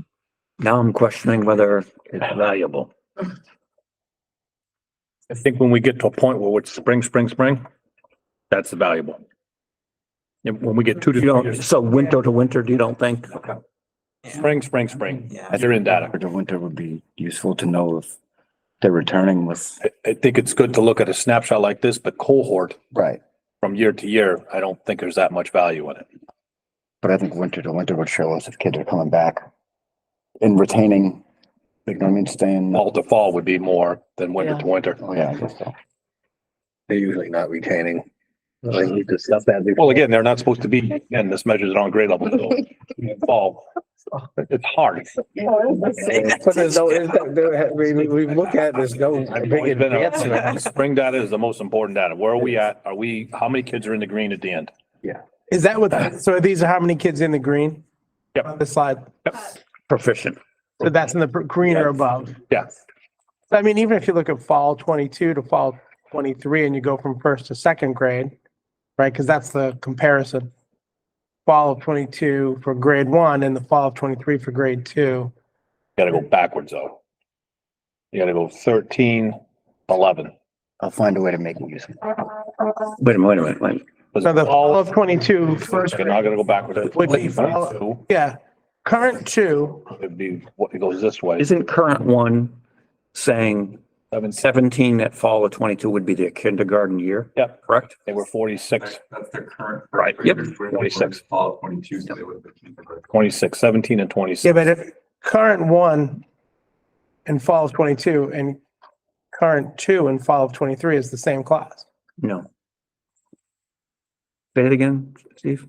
For fall of 22, current 1, Right. No, what current one means is current first grade, current first graders a year ago were in kindergarten. right? So this year in fall of 23, they would be current 2. Yep. Because that's a, I just like, this is why No. Because it needs to go fall, winter, spring. I think set us straight, because the way I read this is current first grade, their all of 22 is when they're in kindergarten. no, it Because says in first the- grade. No, What? it's the first grade number. Fall of 22, first grade, current 1, fall of 22 is 17. That's first grade for fall of 22, right? So this is the current first graders. So last year, I knew there was gonna be an opportunity for laser point. Why did I know you'd have a laser point? Hold up the point. Just to, current 2, Yep. and go over to fall of 23. Yeah. That's the same class as current 1, fall of 22. Yes. No. No, so this is So- the second grade. That was. for- We need a grade pointer, yeah. Are not. Different colors though, so we know who's who. So how, Who's the same? so this one here, It goes all the way across. So current 1 in fall 22, these were kindergarten. Isn't that what I said? And this is them now, first grade. I think they should find it out with So shadow. like this is how they did over the last year. So Mhm. in oh, current third grade, that's confusing. they were in as well. second, yeah. So like this is their progression. I was assuming that it was a step. No. That's, yeah. Historically, when we've seen this, Yeah. it is stacked. Well, that's why each line goes back. When I'm just gonna confuse you because when I show you the SAS cohort data, it's gonna be Stacked.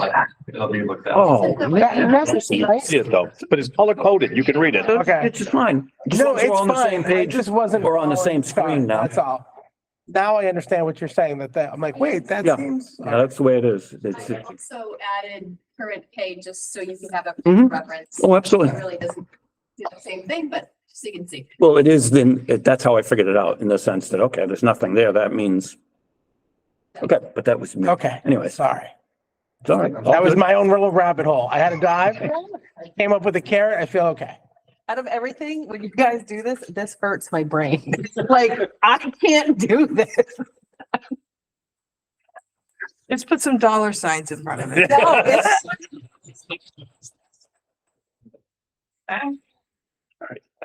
Sorry, thank you.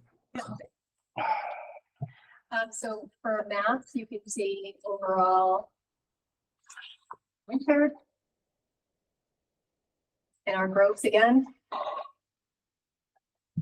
School. Similar. What do we attribute that we're close to what? 55, 56% proficient in reading. And then less than 40 in math. I can just, what I've noticed is that I feel that, elementary school has typically been stronger in reading historically. It's been higher than math a little bit, and different than the trends.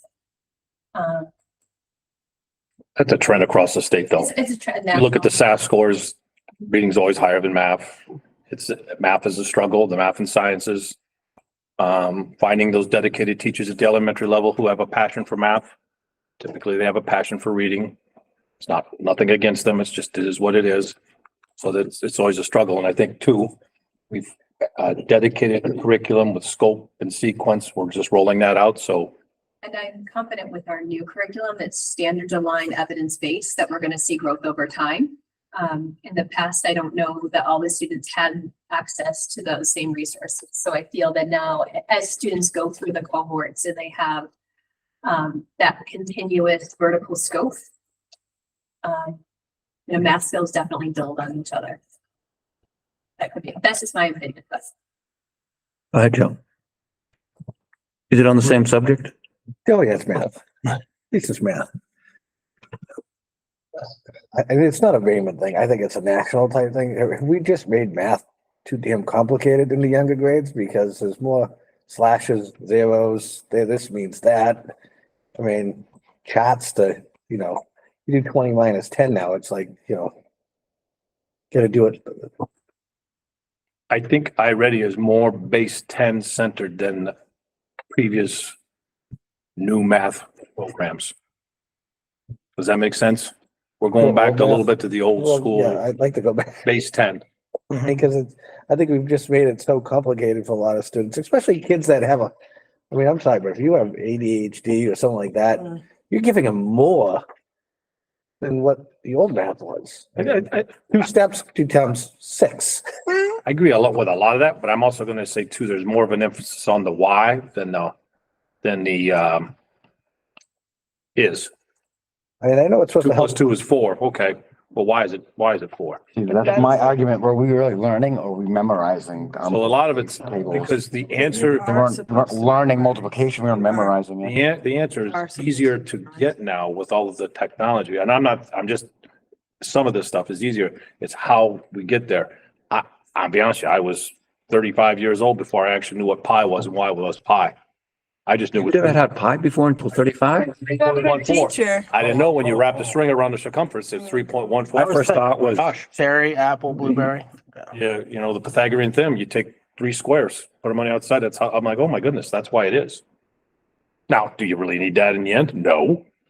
But it helped me become a better problem solver. I do this all day long. Yeah. So And when you're younger, you should be doing memorizing because you don't have the brain capacity to do the whys. When you're younger, you do the rote memory. And then as you grow older, you get the whys. I think it's a combination of both, to be honest with you. Well, if you do too much why when they're younger, Yep. that's why they don't Yep. retain. And that's why the elementary focuses That's on why they the don't road. retain.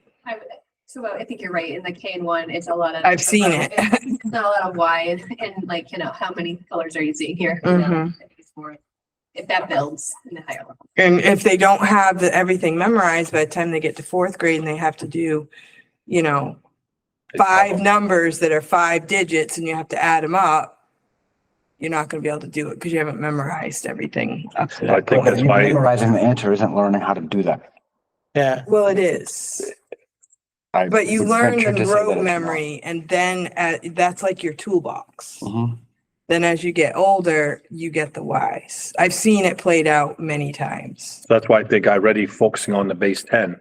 When you So give now rote. kids too much whys and it's too confusing. So then they don't remember. Yep.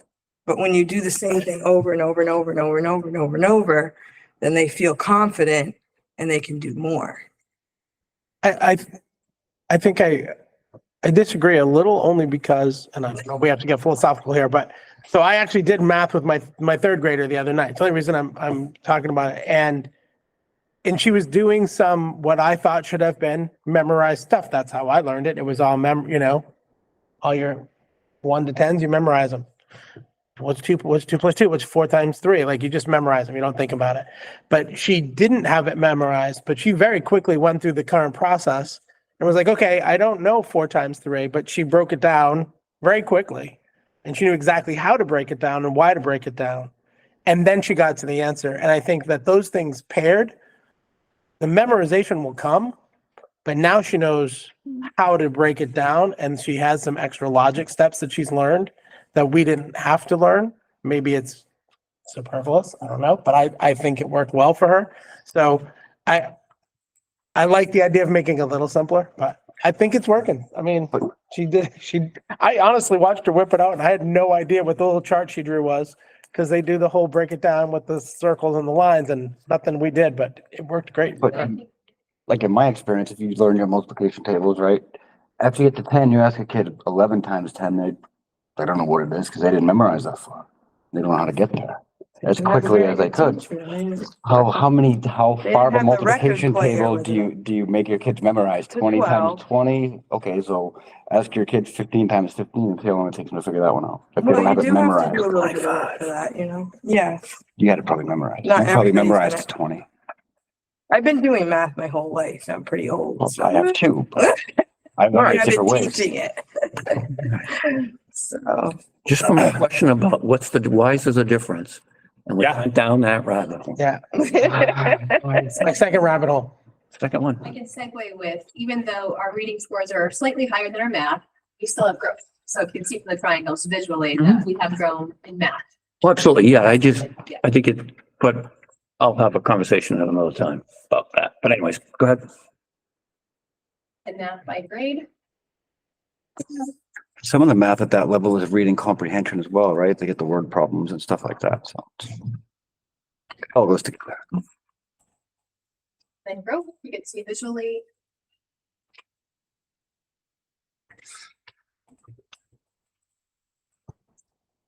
Kindergarten made a lot of growth. Yeah. First grade as well. Second grade. All grades. And here's your cohort data, same way. I added kindergarten and it's an extra.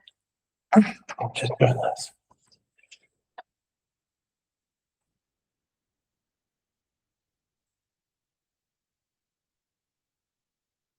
And then my last slide is New Hampshire SAS by year. So you can see that. Some growth. Math. As well. Covered math from last year. Terry, question for you is, has iReady been able to do anything to get us data as opposed to national? Nope. I remember calling them and they don't, Even though I asked nicely? yes, Wow, I'm shocked. We had this conversation last year with them. yeah, they won't, they Last don't. year. I think eventually they're gonna get to, because I think more people are asking that question and more people ask it, eventually they start to give it. I I did get some information from them, their visit. We were looking at our goals and we're looking at mid-year. And they said, students should be in a 50% like growth. And we looked at our reading for about at school compared nationally, we were 65%. And for math, we were I think in the high, we were above the 50%. So we were doing better than, In what, the growth, yes. individual growth? Group, as a school. Group. As a school. So I don't know if that answers your question, but that was a little bit more. It doesn't, but that's okay. Can we, because again, it's hard to look at this data. It's great data, but also how do we compare?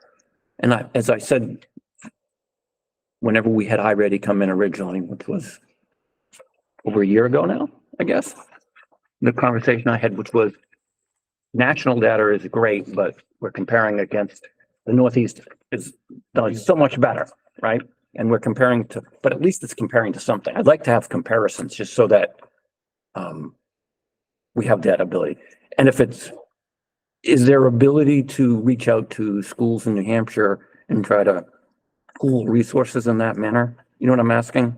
So I know you had mentioned before that, Barrington uses it, but just so that we have something to reference.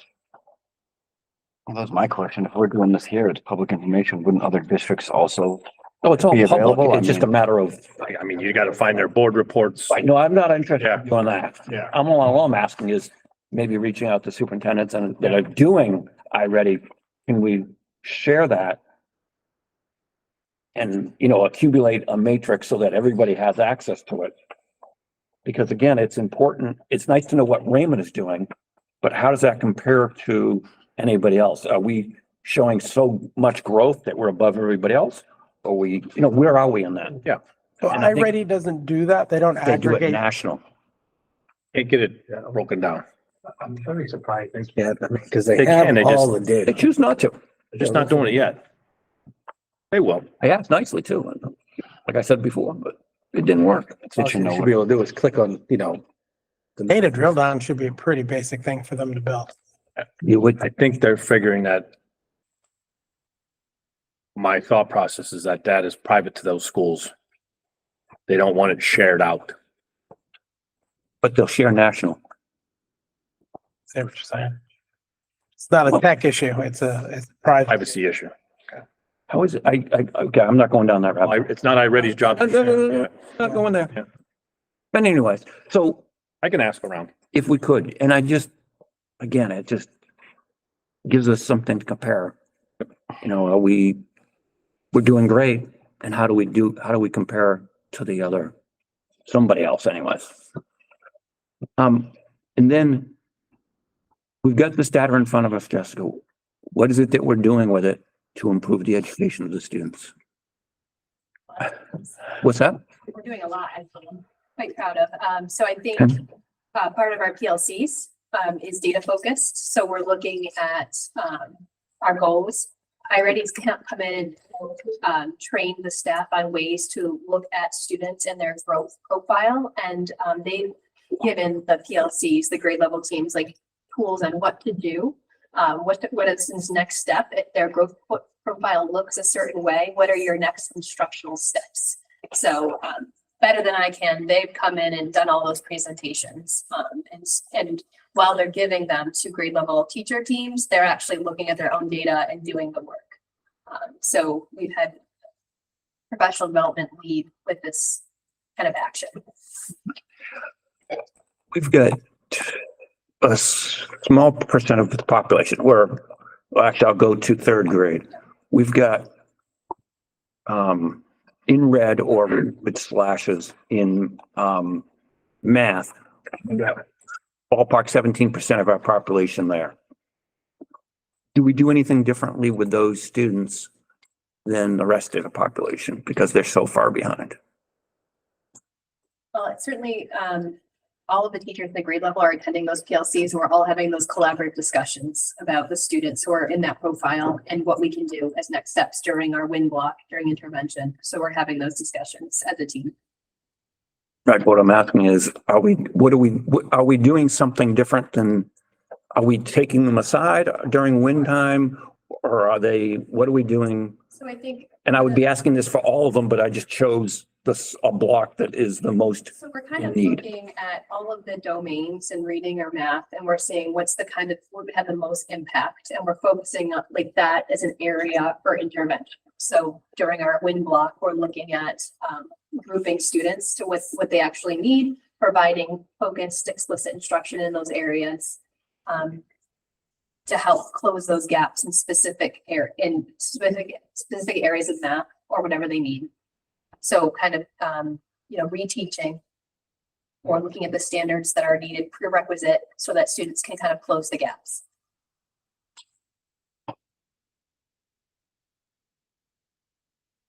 No. Okay, I guess, so we are taking extra time, whether through WIN, whether if I'm a student that's high achieving, I'm with other students that are higher achieving. If I'm in the middle road, I'm with middle of the road. If I'm at the other end, then I'm with those students during that time. And then during class time, it's just traditional teaching, and we're hopefully some differentiating at that point. Absolutely. One thing I forgot to mention, a big part of the success with iReady is the MyPath, which is the personalized learning tool. So this data connects to their personalized learning, and they're providing each individual student, in addition to those groups. So teachers, they're getting almost like an online tutor from iReady. They're getting personalized lessons for what they need at their level. And that's happening daily. Is it specific to the student or just the, okay. Yep. So So- they're getting targeted in addition to those small groups. They're getting work on their Right. MyPath individually. So as a student works through on their own, they get tailored instruction. Exactly. And we had the iReady team come in and have us look at that's a different set of data that looks just like this, how you can analyze your personalized learning path data. So the iReady professionals showed us how we can look at that and what to do when a student's not getting it. Like the teachers get flagged when they're stuck on their personalized learning and what they can do to teach them. We have resources. And we've made that part of our practice, is that not only we're looking at this data, we're looking at that MyPath data each week in PLCs. So if a kid fails a lesson twice, it's flagged and they can't move on. So then it tells the teacher that this student needs to go in and you need to specifically teach these skills so that student can be successful in that lesson. Then you can turn it back on and the student takes a lesson and passes, and will go on until they fail that lesson, a different lesson twice. And then it immediately says, nope, you're done.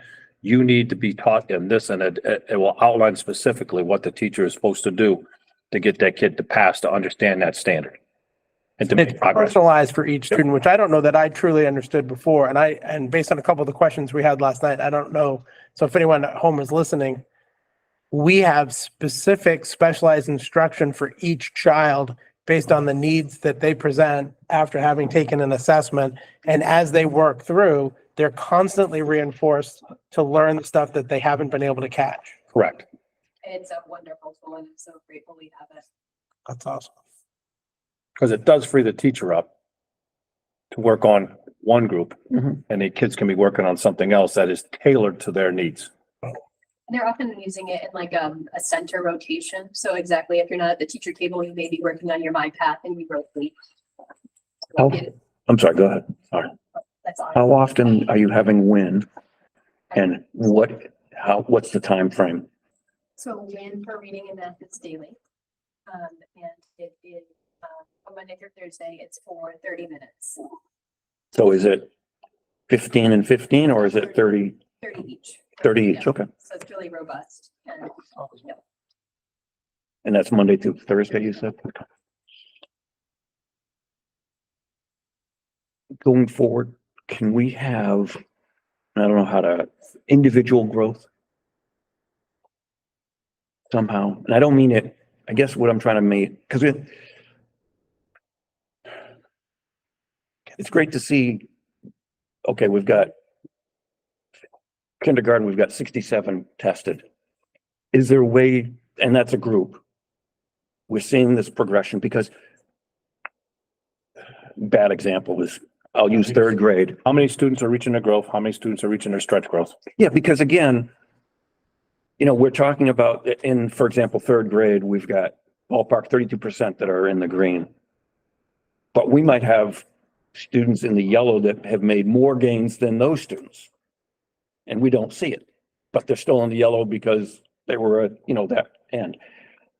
And I don't know if it's how we can, if that, I think it's rather Actually, a easy. Standard report, and that's what we're looking at in PLCs. We're looking at how many students made their typical growth and how many made their stretch growth. And we're looking down, drilling down to the individual student. Yeah, and I'm not asking for what 320 individual lines, just as a group, maybe group it up by 10% or whatever growth or something that, We can show it by grade level or we wouldn't want by teacher, but we can drill it down to all of those different. yeah, just levels in each grade, right? In a sense, because for example, I think it was last year, Terry, you had mentioned that it was like one student made, or somebody mentioned 700% growth. Yeah. Yeah, You know, there's and a it- chart for that. Yeah, and just so that we can have that visibility. And I don't know that, obviously the first one out, there isn't, right? Right. The second one, is there that now Yes. that, okay. And we can also drill by demographic of student. So we've been able to look at that stuff. And PLC.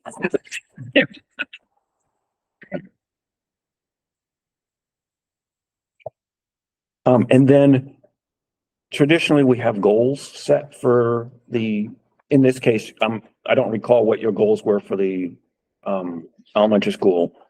How do we stand on those? What are the goals and how do we stand on them? So I went ready for guidance and how do I rank these goals? Like what's helpful? So they gave me a whole school and they're all about all students will meet or exceed their typical growth for the year. So that's our year goal at each grade level. And every PLC, we've been with that goal in mind. How can we make sure that all students meet their typical or exceed? Knowing that we want some kids to meet their stretch goal, which is even greater and they need to, but as a grade level, we're focusing on that as a goal. And we did see kind of by grade level, the reports you're referring to, we were able to see like, where are we as a school? Where are we as a grade level? So I know the number for my school and I know what each grade level is. How much more we have to do to achieve that by May. Thank you. Anything else for Jessica on the data? Thank you. Tom? I want to bring up the iReady data, but I'm going to go back to the earlier question about the discipline data. So I'm just going to pull you up Swiss so you can see the referrals by behavior. And this is for the whole year. So this is not like a quarter or a trimester. This is from the beginning of the school year to current day.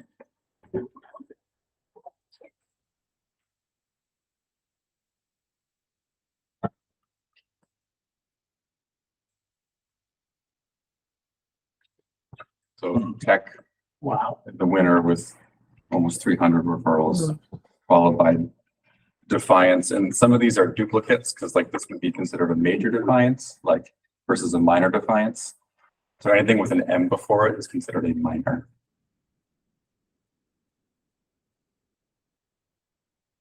Wow.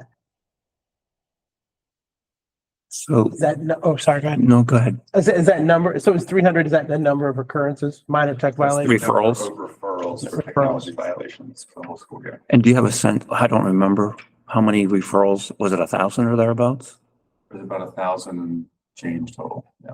So about 30% Yeah. is Yeah. technology. And that changes the texture of that data a lot. And is it, without getting into the weeds too much, but I'm gonna go in a little bit. Is the technology disruptive for other students? For example, if I'm acting up in class, that's affecting everybody else here. If I'm on my phone, probably not impacting anybody else. And that's why, the reason I ask is how much time should we spend on thinking about this versus So what's disruptive? Yeah, so generally, if a student is using their technology to be disruptive, they would get put into the disruption category. So like students might be like blast some music like this, right? Like that, I wouldn't say the technology. Say anything, right? It's a disruption issue. Was that the movie? And that does happen. We get Bluetooth speakers and it's like, all right, who's got the speaker? And everyone's like, I'm not saying anything. And it's like, one of you got a speaker? One of you playing music right now? But no, a lot of these they had an earbud in their ear, or they pulled out their phone, or they, you know, they walked by and like their screen was like, oh, you're on social. Someplace where you're not supposed to be be. on academics. And so the technology, I would say mostly would be, you know, impacting an individual, like just themselves than others.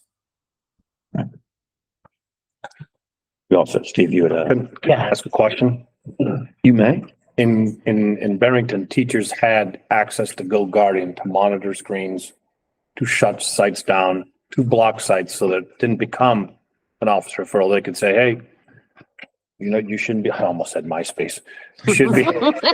You certainly shouldn't be on MySpace. You're not supposed to be on AOL. Facebook, and they block it and they lock it down and it's done. So it was more of a teacher had the issue, the ability to do that at the classroom level than to go downstairs, get Fred. Fred's got to, and so it becomes more of a cumbersome issue in the whole process. If we can filter by site, right? Would you have the ability to do that at the school level right now, Tom? Only on for certain adults or for certain students. So right now, it's really just the students that have had repeated technology violations. We will ask to restrict their, you know, whatever their websites they're going to. Like we might say, I want you to block everything except for iReady and Google Classroom. And then we can put specific websites that teachers have. But then as far as being able to go in and see live what's going on, most teachers do not have access to that. Teachers have been asking, that's a capability.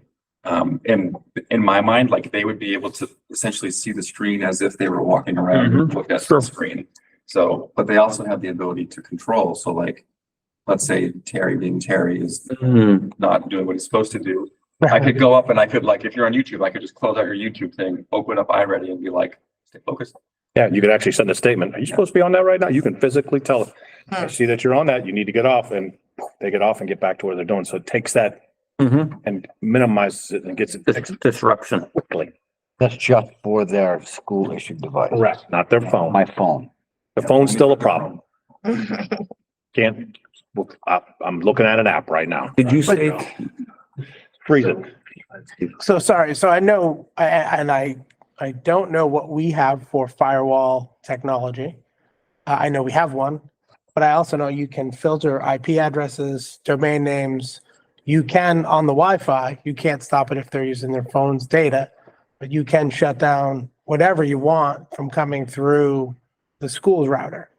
So you can stop Facebook from ever, or YouTube from ever coming into the school if we wanted to. But they use it a lot because there's a lot of stuff on there that YouTube, correct. but didn't you mention, Like, what some students do is they find these proxy servers where, you know, VPNs. it's usually not on the school computers because those are a little bit more limited, but every once in a while I'll see a student. I'm like, what, how did on earth did you do that? And it's like, it goes to like some place that's not blocked and it gives you like this access to whatever you want. Yeah, So but every once in a I've while, run into that. one parent saying, how did this get through the filter? And I say, well, you're proud of your kiddies and We're just unlucky. So again, and I'm not, it was under, when they first introduced Go Guardian, I think that Brittany had said that the board did not want teachers to have that access because they thought it was too restrictive. And I think maybe now that we are turned to one-to-one, and maybe again, it's something that needs to come up and have Matt come in and talk to it more. And Tom and maybe what's your name? Pete, come in and sorry. Come in and talk to, I'm a little ill, so I'm sorry, man.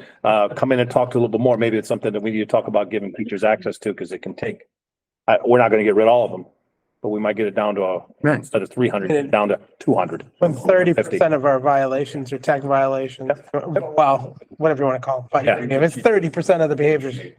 Yeah, it also has the ability to say, I am going to teach a lesson on a science lesson, and students have access to these 3 YouTubes, and those 3 YouTubes are the 3 that come up, and that's it.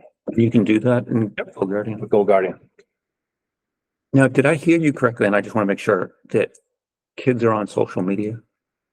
Well, no, I think most of our social media is blocked, but I think that's. Oh, I thought that's what you had said. That's, Phones, like- well, yeah, I'm not talking about phones. I'm talking about Yeah. I Chromebook, think I deal with so much feedback. which is fine. Student conflict that they show me their social media stuff, but no, those are blocked. Games that they figure out how to get on in the A Chromebook. lot of unblocked games that they find. They figure out how to play games and then they're gaming. Farming game, people still play that one. Sure. Yeah, so it's more gaming on the Chromebook and YouTube videos. The YouTubes, they'll get you. All right, data from Tom. Thanks, Tom, for that. Yes. This format is going to follow pretty much the same format as elementary school. So first we'll look at our winter benchmark data for reading. And so for folks at home, the numbers here that currently it says 24% of our students are mid or above grade level for reading. 22% are early on grade level for reading. 25% are one grade level below. 12% are two below, and 17% are three or more grade levels below.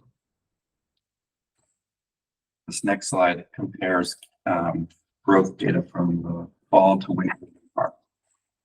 When we look at that triangle, and the triangle only breaks down to three colors. I tried to get it in five, but it doesn't. But our students in the red that are at risk decreased from 37% to 29%. Our students in the yellow, tier 2, decreased from 30% to 25%. And our students in tier 1, the green, grew from 33% to 47%.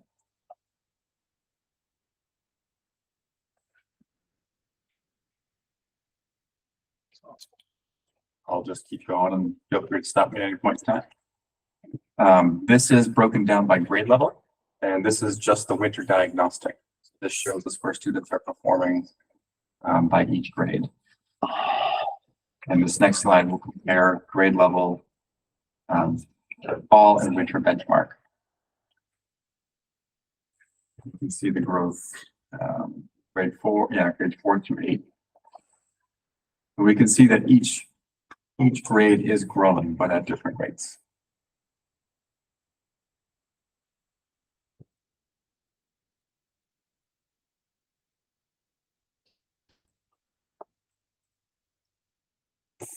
So this is the same format as the other one, where if you're looking at this, where it says current 4, you know, the yellow would have been last year when they were grade 3, and the green is where they are currently in 4th grade. But this is the proficiency data. These are students that are, you know, mid or above grade level.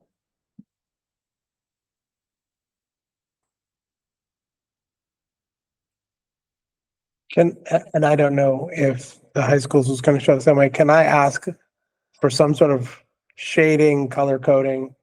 Because just to kind of, now that I see it, I go, okay, it makes sense, but I think it could be confusing. Folks decide they want to look at it. Thank you. Yeah, I think, I don't know what everybody else thinks, but I think if you put the 3rd grade, for example, the 4th graders, the 3rd grade information at level up here, and then the 4th grade, and then just color them the same. And it will be steps, basically. So when we get to the SAS data, we can talk about it. If Yeah. you like that format. Yeah, and that's historically what we've done. And like I said, the reason I figured out is Jessica had put the kindergarten up there, and then I said, okay, nothing in front means 1st grade is actually looking at kindergarten. And It took me a Google search too. I was like, current, whatever. Like, Yeah. So when we look at math, these are where our students assessed overall for the winter benchmark. And this next slide is comparison, their growth from fall to winter. So again, if we're looking at that triangle, our students at risk tier 3 decreased from 37% to 25%. Tier 2 decreased from 41% to 39%, and tier 1 increased from 21% to 36%. as I've got to be equal opportunity, I'll ask you the same question. Math versus English. And there's a significant difference. Yeah, so I mean, because I was thinking while we were all talking about it, one of the things that jumps out at me is that we have a lot of students that read for fun, that read for pleasure outside of school on their own. I don't think we have any students that do math for fun. So I think that when I look at it, there are some students that spend hours and hours reading on weekends, on vacations, at night. You know, parents read books to them, they listen to audiobooks. And so they're really, I mean, there's an intrinsic motivation when you enjoy the story, right, to keep going. But I don't think we see that same joy from math. I think sometimes like, I don't know, my son's in second grade and I see him do ST math and it's like a video game and he likes doing that.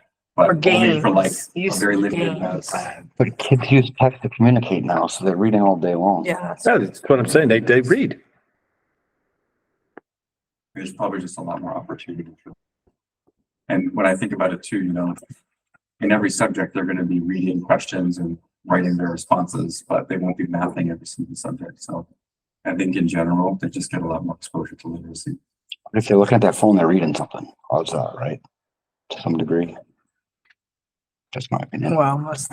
You're subjected, yeah, unless you're watching videos, but you're subjected to it a lot more. I guess for me though, okay, that's nice. But what are we doing about it? Good question. So I think a few years ago, they introduced a reading lab and a math lab. And so that kids spend more time on reading and more time on math. But in general, you know, I think we are using our WIND RTI block to target where students need the most support. So if we find that students need more support, then they end up getting more time. But yeah, beyond that, I'm open to seeing. Same subject, I presume? Yeah. Go ahead. When it comes to students, I mean, there's gotta be some sort of data out there where, you know, you can start giving a student an hour and a half of extra math every 2 days. Where there's gotta be a stop point where they're just not learning or their brain shut off about, I don't wanna learn anymore. I don't wanna deal with math anymore. So one of the things that we're also doing is with the personalized learning, the My Pathways, we're really trying to encourage that. Our math and reading interventionists created an incentive where they actually have like a little, there's 5 different RAMs for 5 different grades, and we're watching them race to see how many individual My Path lessons get done. And so it's by grade. And so what iReady says is that students should be spending 30 to 45 minutes on literacy and on math each week, in order for them to meet their growth goals. But that's just the recommended range. Pleasure. And because students take their computers home, they can also do these My Path lessons at home as well, for the most part. And so by incentivizing, trying to make it into a competition, we try to get the students into it a little bit more. We see a lot of, I'm seeing a lot more response from our 4th and 5th graders than from our 6th or 8th graders. I don't think they buy into it as much. But the goal is to try to incentivize, more time outside of school to some extent on some of the stuff. Homework help with that? And counting maybe homework at the middle school? I think next year that's going to be the conversation, the formative summative, the 20 to 80% or 6 or 8. But 4th and 5th grade, I don't think they really get involved.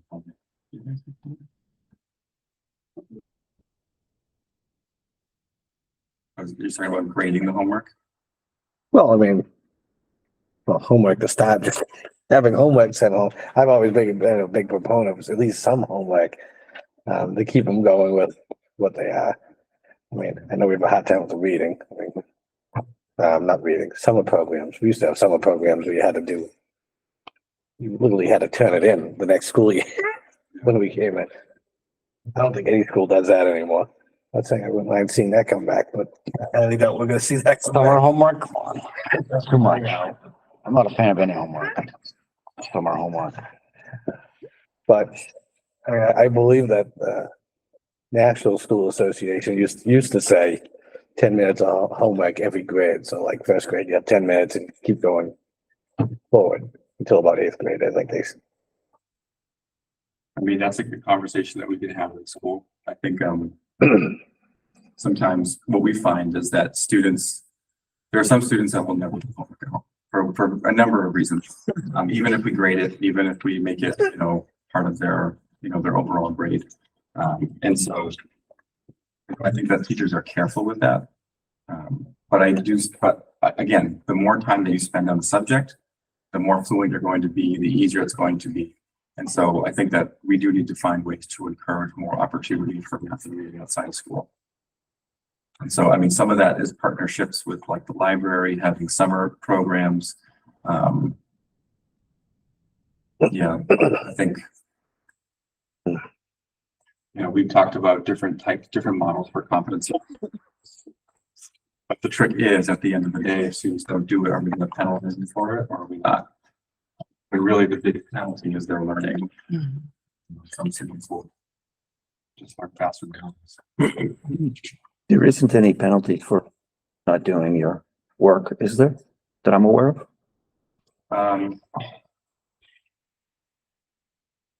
Not academic penalties. So we grade based on their summatives, right, primarily. And so it's how they demonstrate. But we do have students that miss summatives. We actually have students that refuse to do summatives. And so we have to find creative ways to assess them. But in general, we kind of separate academics and behavior. So if they're not doing what they're supposed to do, we try to address it through behavioral things, contingencies of reinforcement and punishment. And in the academic, we try to have be solely a reflection on their performance, not on their effort or their participation or, their attendance. Yeah, so if I go into class and I'm in 5th grade or probably 7th grade, and I refuse to do something, regardless of what it is, hopefully there's a consequence, right?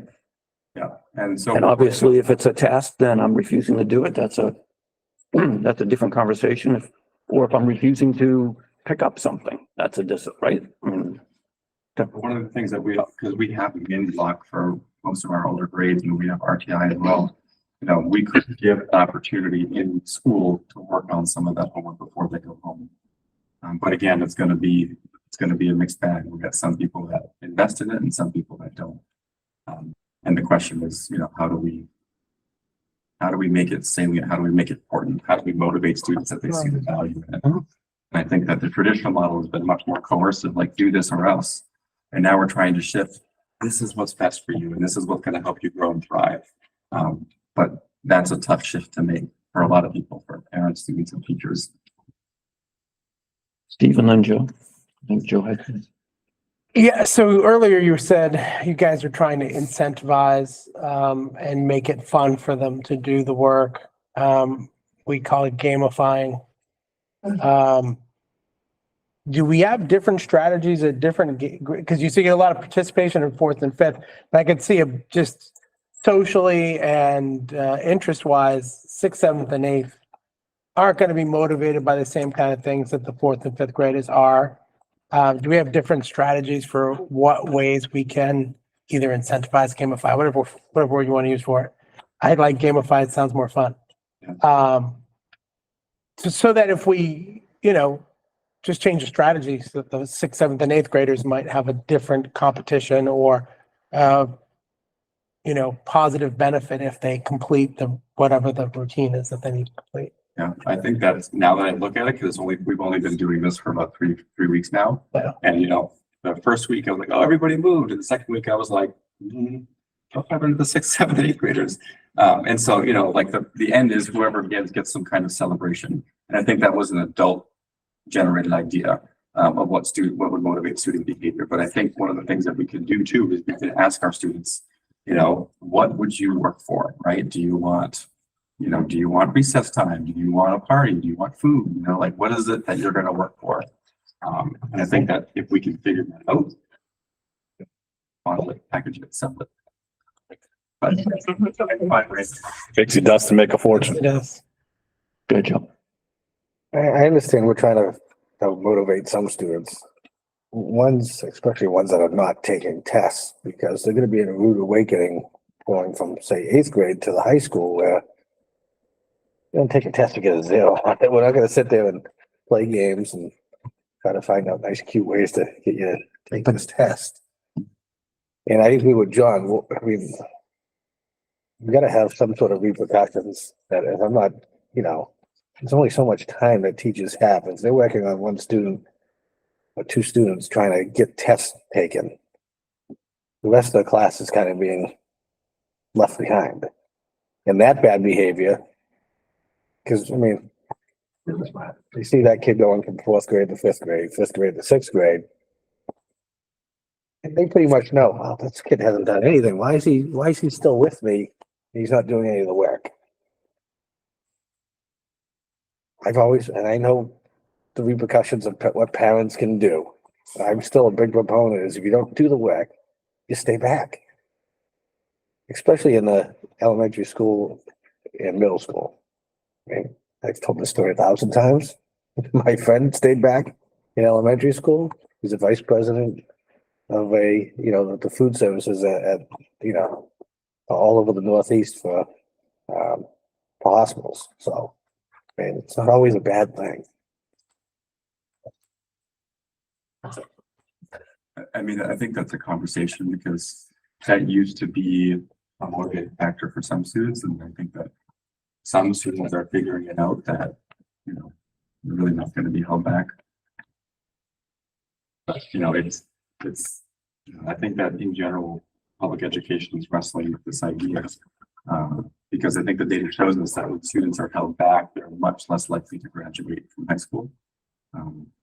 And there's a slew of other areas. For some students, it might be in their best interest and it might actually help them. But it's hard to know when and to be judicious about it. And I think the parents, they have a lot of say in it as well. So I think that what you put out is a really big systemic question mark. It's also, I mean, if I could speak openly right now, it's also like that, with the like, there used to be really tight attendance laws, and if things didn't go a certain way, you get put on probation, or you get a JPPO on you to bring you to school. You might even end up in a group home. My first job out of college was in a group home, and half the students there were there for truancy meetings. But now we don't see that. Now you still go to court, but I'll go to court, after a month in the same situation, and there's no routine.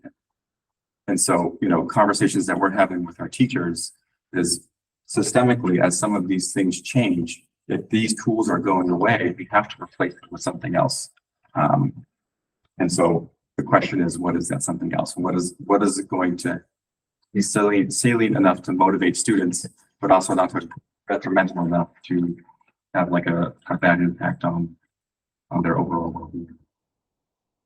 And and I see where you're coming from, because I mean, and I agree, parents have rights, but I think to a certain point, it's being detrimental not only to them as a student, but them later on in life, because again, high school, you're either gonna pass or fail. You either get your credits or you're not gonna get your credits. And when you get into, the real world there, you don't do what you're doing, you're gonna get fired. I mean, so, and I know it's not your fault. I mean, I think it's just the way society has been, I want my rights, but I mean, if I went home and I was failing my classes and they said, well, you're staying back, I don't think there's one parent in the 1980s that would have sat there and said, nope, he's moving forward. He can continue getting D's or E's, just put him in the next grade, just to get it over with. Again, I don't think it's more your fault. I think it's just society's fault now, where we're kind of not holding our own students to, parents aren't holding their own kids to a certain level of standards. So, thank you.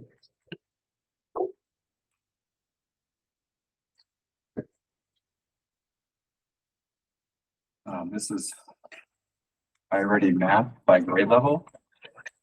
More fun was comparing the fall and winter data between post.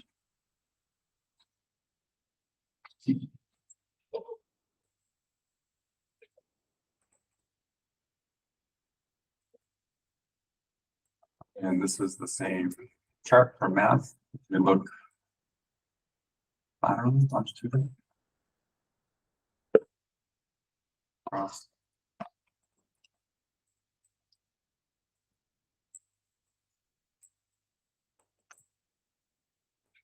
Then this is our SAS proficiency data by cohort. So this is color coded by cohort. So as you see it step down, that's year to year as they go. So this first one is math. The second one is reading. And so there's a, in 1920, these are all asterisks because that, this asterisk was given that year.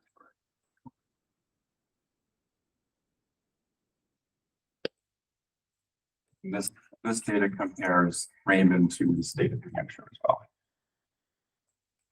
That gives us a state form.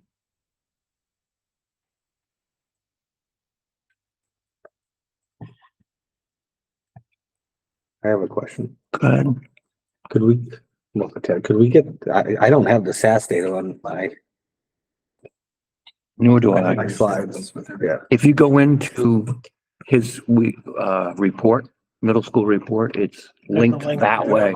But if you go to the data that we got separately linked, it's not there. Yeah, I looked for the report one. I didn't see, I see the one for iReady. Oh, is it part of the iReady ones on this one? Maybe that's why. Yes, if you go into his middle school, Yeah. because I had gone through it and I'm going, where's that slide come from? And I'm It's on thinking, page I thought it was the same thing because I got iReady. I'm like, we already have that. Look at this one. I see it now. Forget it. Thank you. yeah, So, I mean, the main takeaway is that we're performing pretty close to the state norm or the state average. ELA. yeah, I think there are three that are in each reading and math that we're three that are above and three that are below and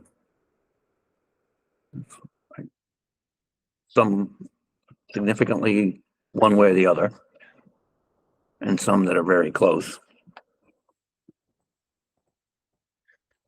But that's last year's data. This was up to spring of last year. Yeah, so That is my last slide. and again, equal opportunity. What are we doing with the data to help the students? Similar to the elementary school, teachers, you know, they review it in their PLC. We've done some work at faculty meetings. And so, you know, part of it is we change our groupings for RTI and WIN based on these numbers. So if students need more target math, you know, we base, you know, where they're going to go and when and who they're going to get services from based on this data. Our last faculty meeting, I had teachers look at both academic and discipline data and had them go through a protocol about what does it need and what are our implications for practice. The only other thing that really came out of that conversation is that from mostly from the 8th grade students, that there's a lack of buy-in in taking the diagnostic itself.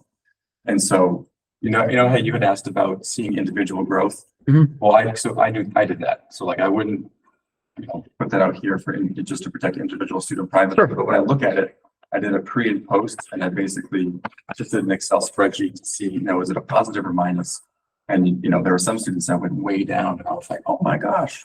And I look at the name and I'm like, oh, I know who that is. And I know that he really is vocal about this. Value. Unimportant. And so we're trying, you know, again, trying to and let students know that it's important. You know, we make decisions based on this.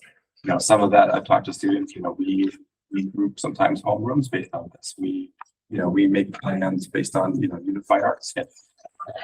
And for our 8th grade, you know, when we talk about this is going to help inform, you know, the selection process for the school. So trying to have students understand how that having some intrinsic motivation.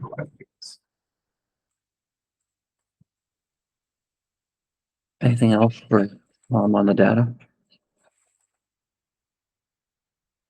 Thanks, Tom. Pete? Yeah, the regions.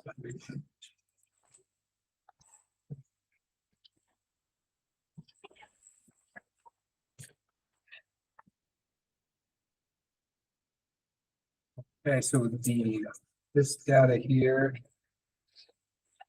is essentially has been updated today. That's part of the reason you guys have that.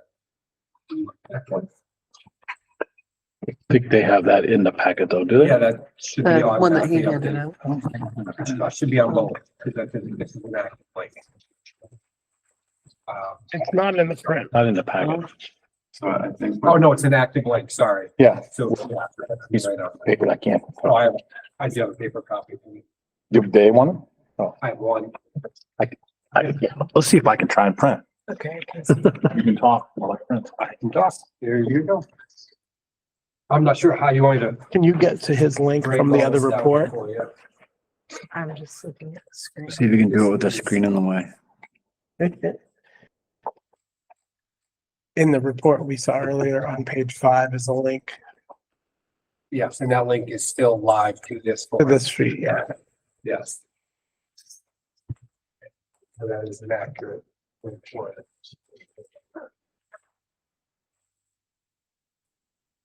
Is there anything you want to highlight in the data that's in front of us, Pete? You know, just going off of the conversation for, our math in our English split grades, are similar. English grades seem to be a little bit higher across the board than the math. It's the typical thing that we're seeing as well. You can't see it. No, I'm laughing at Terry trying to navigate his way around the screen. But yeah, our scores are, for the most part, about what you would expect. A little bit of a, pretty much a bell-shaped curve. Pretty much across the board, with the exception of when you get down to the UA. It's lots of really very decent grades in Mhm. UA classes. I don't see it. Oh, you gave it anyways, okay. Jumping, I have my own. Yes. Well, I got the master copy. And then we have the totals on the bottom, which is Okay. now accurate for the grades that have been submitted. So total 1,920 grades submitted for the end of the quarter. Selection, that's great.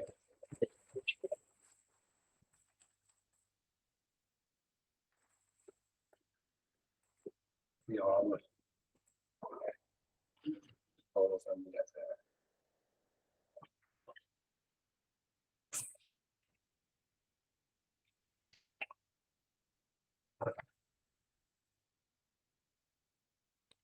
So essentially, what at the end of when we got over our little grade issue that we had, we ran our reports, printed up every grade, and then broke them all down to spreadsheets. So these were actually, calculated, done out by hand to make sure they were as accurate as we could make them.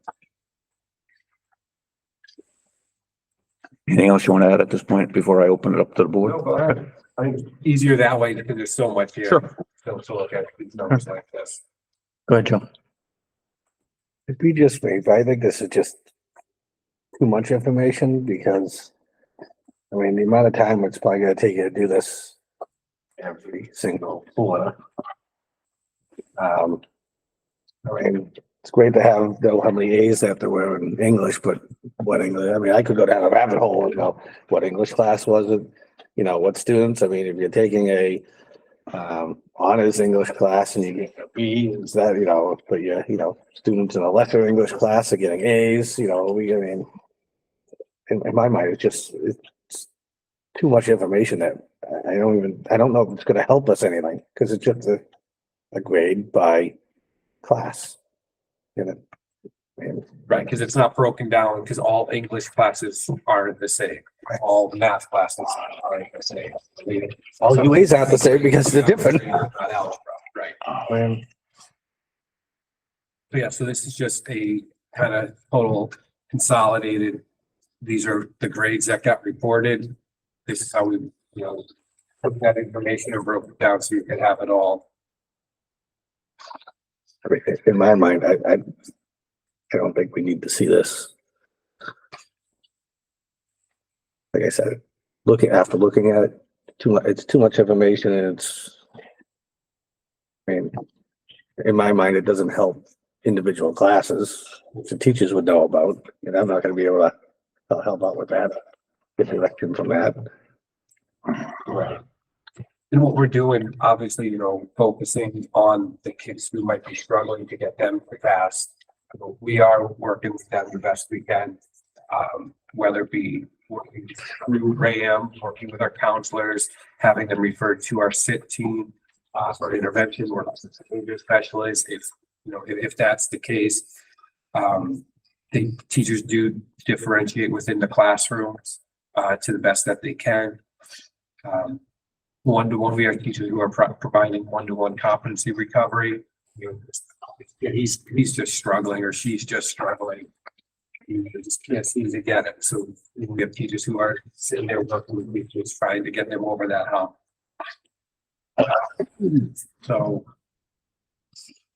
I mean, it's a little bit different for, middle and elementary school. I definitely recognize that. So when, more for parents. I know when I get my weekly reports, it basically tells you the grade, doesn't tell you the competencies unless I go to the control site. Is there a way we can give parents that blip of a warning, your competency is at 1.3 at this time today, not passing? well, we've started this semester implementing what's called IWS, insufficient work shown. So that means if they're struggling at a competency or haven't passed that, the teachers go in, instead of having a grade there, it's actually just going to say insufficient work shown. So that's going to be the indicator that something's going on, that they did not pass or they did not fully complete some type of summative, and then be able to go in and see that. So yes, we are identifying that. Is there a way for parents to get that report without having, because I mean, I'll be honest with you, most parents are getting their report on their phone and, oh, he's doing good, he's got this. Because it'll still show, I'm guessing, the B that he's got in the class on my report. That's going to be changed. That F1 column on the grade, the teachers will override that to say IWS if they have shown insufficient work towards that. So that'll come right up there. They shouldn't have to go in. If they do go in, they will be able to go in and see, oh, it was this particular competency, and here's the comment that says grade subject to change because of X, Y, and Z. But that will still be on that front page for parents to see that. Okay, so that grade on that front page, well, with the report that I get, weekly is daily now, but will show me exactly. That's what IWS. to go up. Okay, I will say that. daily. Well, we changed it when we were doing things. You said I can do it this way. I haven't changed it back yet. Or will. What's Will? Shockingly, I differ from Joe's opinion on this data. I think this data, if used, can benefit the high school. If you look at it and look at it from a different lens. And the reason I say that is, for example, one of the things I see here is in math, we've got 20 seniors taking math this year. 49 juniors are taking math this year. So half our population, ballpark, depending on how this is this going by actual or scheduled grade? You know how I enter as a freshman? Oh, yeah. This is by their actual grade, not their original year of graduation. This is where they Yeah, are. so it's really not half, it's less than half because significant amount of, I don't have the numbers in front of me, but anyway, what I'm getting at is that to me, looking at this, and you don't need to look at grades for this, but 69 kids in our upper class are taking math. And I've mentioned this last time. I think we need to do something about that, but I think that's also the way it's currently coded in our program of study. So hopefully that's going to be changing next year. I'm confused. Because we looked at, this is based on a math class. So we went back and we looked at our program of studies and moved some classes around because this is a math class, but it was in like our financial literacy class. They can get math credit for it, but that was listed under the humanities department. So that is actually listed under the UA because that's where that's coming from at this particular time.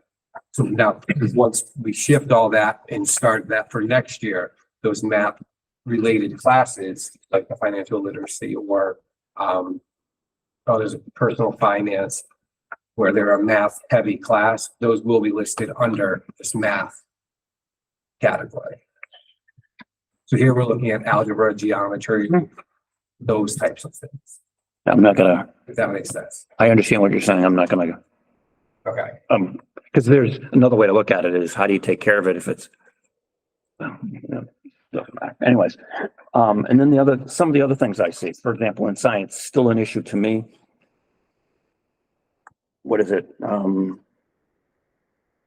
Maybe 17.5% of our students are getting A's in science only, wherever else.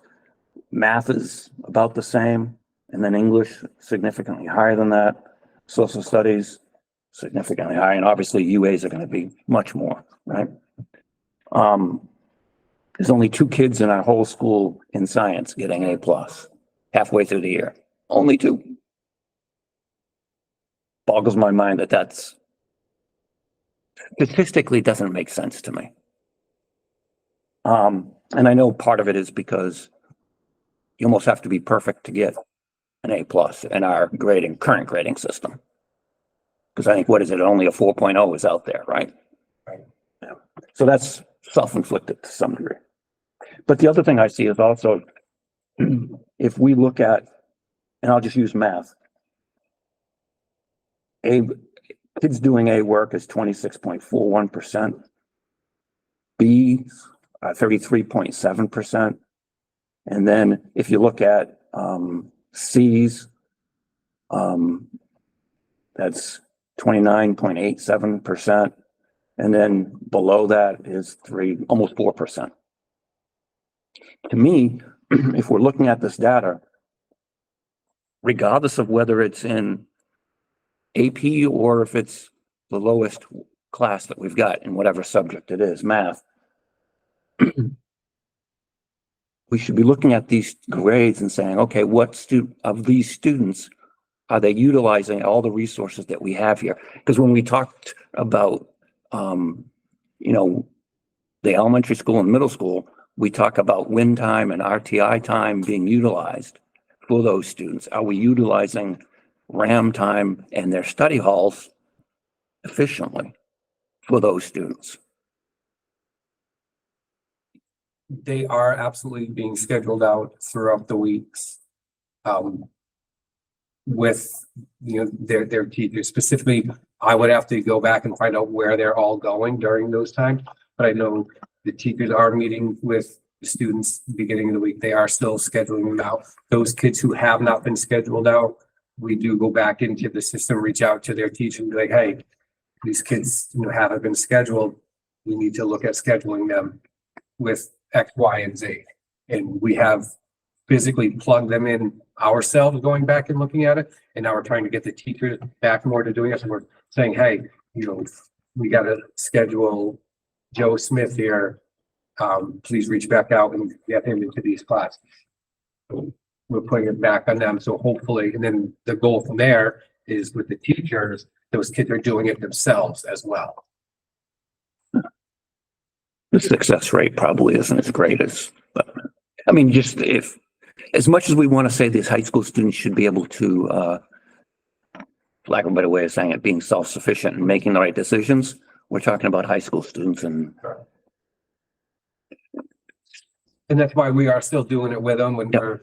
But Joe had mentioned he doesn't see the value in it. I do. If we use it judiciously and look at the data to make decisions on where we need to focus, and do we have students in the right classes? If we have somebody in an honors class that hasn't doing well, maybe looking at that, right? Mhm. I don't mean that. Sorry, John. I gave you all the time. Let me finish. And then I think also all this data it's individuals, and it's the same as the lower grades. I read it. It's all individual. And then it's just given to us in a grade level. And again, if we used it I think we could be very, very beneficial on improving the results here at the high school. Go ahead, Joe. Again, I understand that for the administration side of it. This, you know, getting boiling down to it, the teacher side of it. But as a school board member, there's no way in the world I can sit there and go and tell anything about the administration or what they could be doing by looking at this data saying, I mean, we can ask them about RAM, we can ask them about RTI. But there's looking at this data, which I'm sure took quite a long time to pull out individually, because it doesn't come out like that when you're doing it. To give us, it's not going to help us make a decision on the wider scale of things about whether, you know, RAM time is being utilized properly. I mean, Again, Joe, I differ because I'm making decisions, or I'm making informed decisions on what I'd like to see done differently. Now, whether the rest of the board agrees with me, it's a different subject, but at least I look at this and I'm getting something out of it. I can't speak for everybody else though. Go ahead, Cindy. I just have a question. So what do you think, like, when you look at the data, what do you think should be done differently according to what you see there? Well, again, it's been changed this year. Pete has changed it, right? In the sense that you're saying that teachers, Sorry. that's right. I'm going to finish my thought. That's fine. That you're asking teachers now to start scheduling kids for RAM, for example. Is that correct? That was not the case before. That was supposed to be done at the start of the year. And we're working Correct. learning curve with that. Right. Let's say that. Right. I understand. And that's an example. But again, I go back to the iReady data, and we're doing things with the kids as a result of that data. Now, granted, we're not getting individualized learning goals because that's just not the reality of this. But again, in my mind, we should be looking at it and saying, what can we do to help John? He's struggling in math. We see it. How can we get him more time? Now, if I say, hey, you know, if Mr. Leatherman schedules me for RAM and I refuse to go, that's a different issue because, right? If I go and I get help, hopefully it's helping those grades. That's what I'm looking at is what can we do to help the kids that need more help? Obviously, the kids that are doing well, what can we do to get them even better, right? But just like we're using with the data for iReady, I don't know how this is different because it's high school. But anyways, anybody else? I guess I would just say that, looking at the data, I don't think it's not helpful at all. I think it's definitely gives you something about what's going on. But it also doesn't, like some teachers might be, like for science, it might be a harder curriculum type of thing than maybe English or something like it, you know, you're comparing different things. To go along with that, so if you want to sit here and say some math classes are harder than others, I mean, that's no different than anything else, right? But if they're in that class and they're doing well, what does it matter if they're doing well in a pre-algebra class, calculus class, that's the class they're taking? but we don't know that here. What does it matter? If they're taking the class and they're passing the class, that's all that matters, no? Well, that's not what we're saying here. We're looking at every grade that they have to pull out individually from every student by hand. So how else would you like it? So you're just saying You're it's a lot talking- of work for. Well, yeah, you're talking and you about, don't you're want talking them to about do it. elementary school and middle school who can click a button and it comes up with their report. So how would you like the format of? You can just do all, the entire school A's and B's. So, I mean, it's just, I mean, I don't even think, What does the entire school tell you that this doesn't? again, what are we going to solve by sitting there saying, oh, you only got 2 A pluses What do you in, solve by the entire school being generalized? I'm saying don't even have this report because this should be individualized by the administration for each class, each, teacher should know their students. So then let's tell him what we're looking for so he can give it to us in a form that we find acceptable. How about we do that? Again, I believe this is the form that we asked for. And now you're telling me that it's no good. I What Joe is saying is he doesn't see the value in it for as It a might be school too board. much work. For me, I see the value, and that's where we're just differing, that's all. So my question is, what would you even change by looking at this right now? I mean, we can sit there, again, we're asking about, we have two main things to help students at the high school. I would target these 10 kids getting the D or the 2 kids getting the But F. we can't do that as a school board. How can we do it with any other data we've been given? Again, they can, we can't. Then what are you talking about?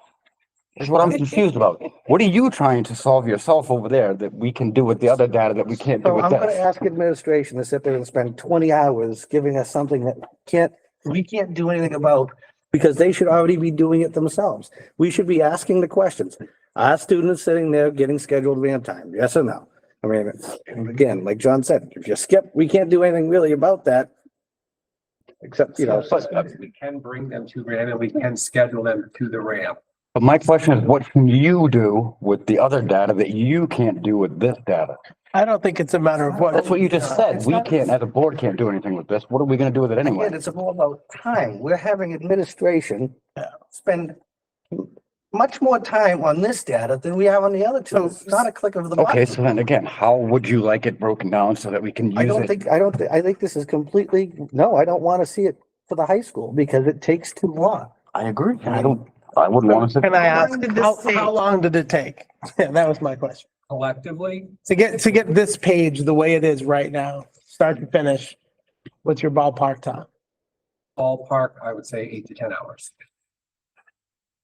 So the question is, and I hear both sides what y'all are saying. Is the 10 hours worth of time worth the statistics that we're looking at when the other two schools can easily generate a report? All of the information is one click. So to get us the details and to drill down, it's part of that program. It's easy to do. We're asking Pete to spend 8 to 10 hours assimilating by hand a full day's work to assimilate by, and I see what you're saying. We have numbers of kids who got enough. All I'm asking is, what's the alternative to this?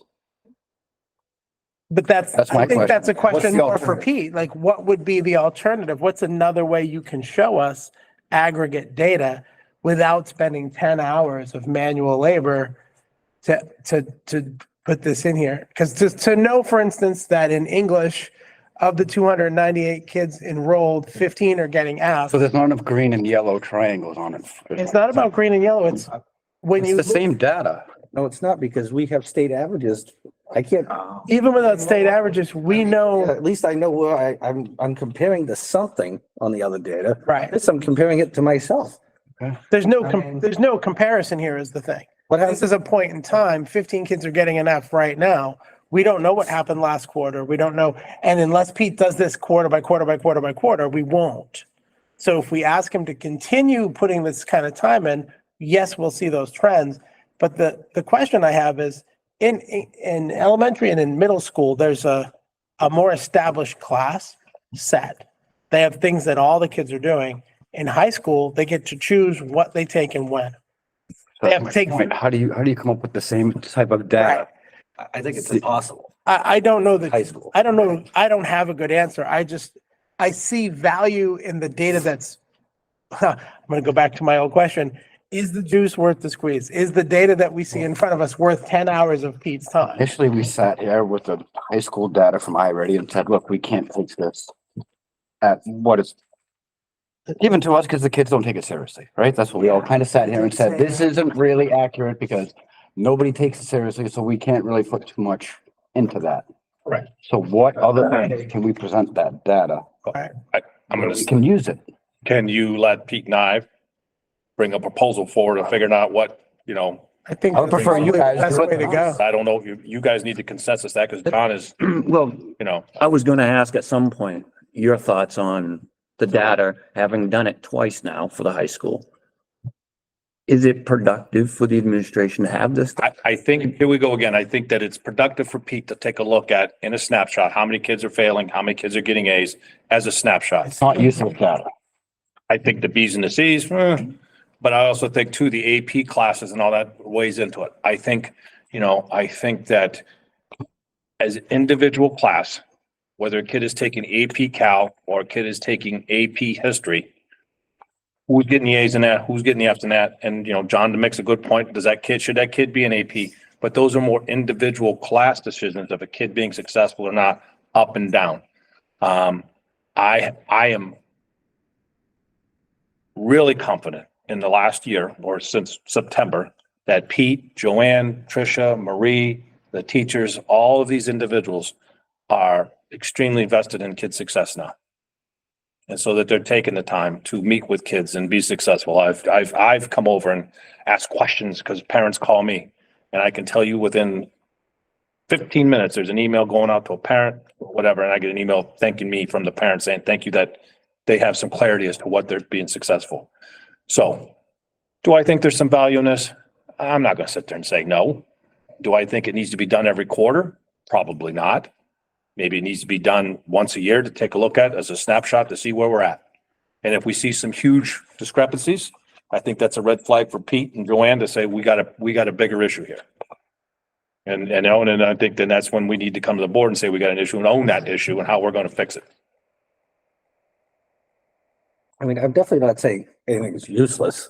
No, I think there's good value in this data. I do. I can tell you right now, like the science, I mean, you can see math scores in the other schools in science. If you don't have good math, it's going to be even harder. I'm going to say our math is, you can take a look at our high ready data and it correlates to the high school data. And the fact that we struggle in math, we don't have as many A's and we don't have as many kids proficient in math. And so it's going to come through in this, and it's also going to come through in kids when they're a senior, not taking a math class, because if they hate math, why am I taking math? Or they're going to take a math class. What did you say? The Financial literacy. yes, I'm taking that one as a math credit because I'm all done with trig. Taking my algebra 1. I'm going to see how I can get the other 2 math credits easily. And that's, and here we go again.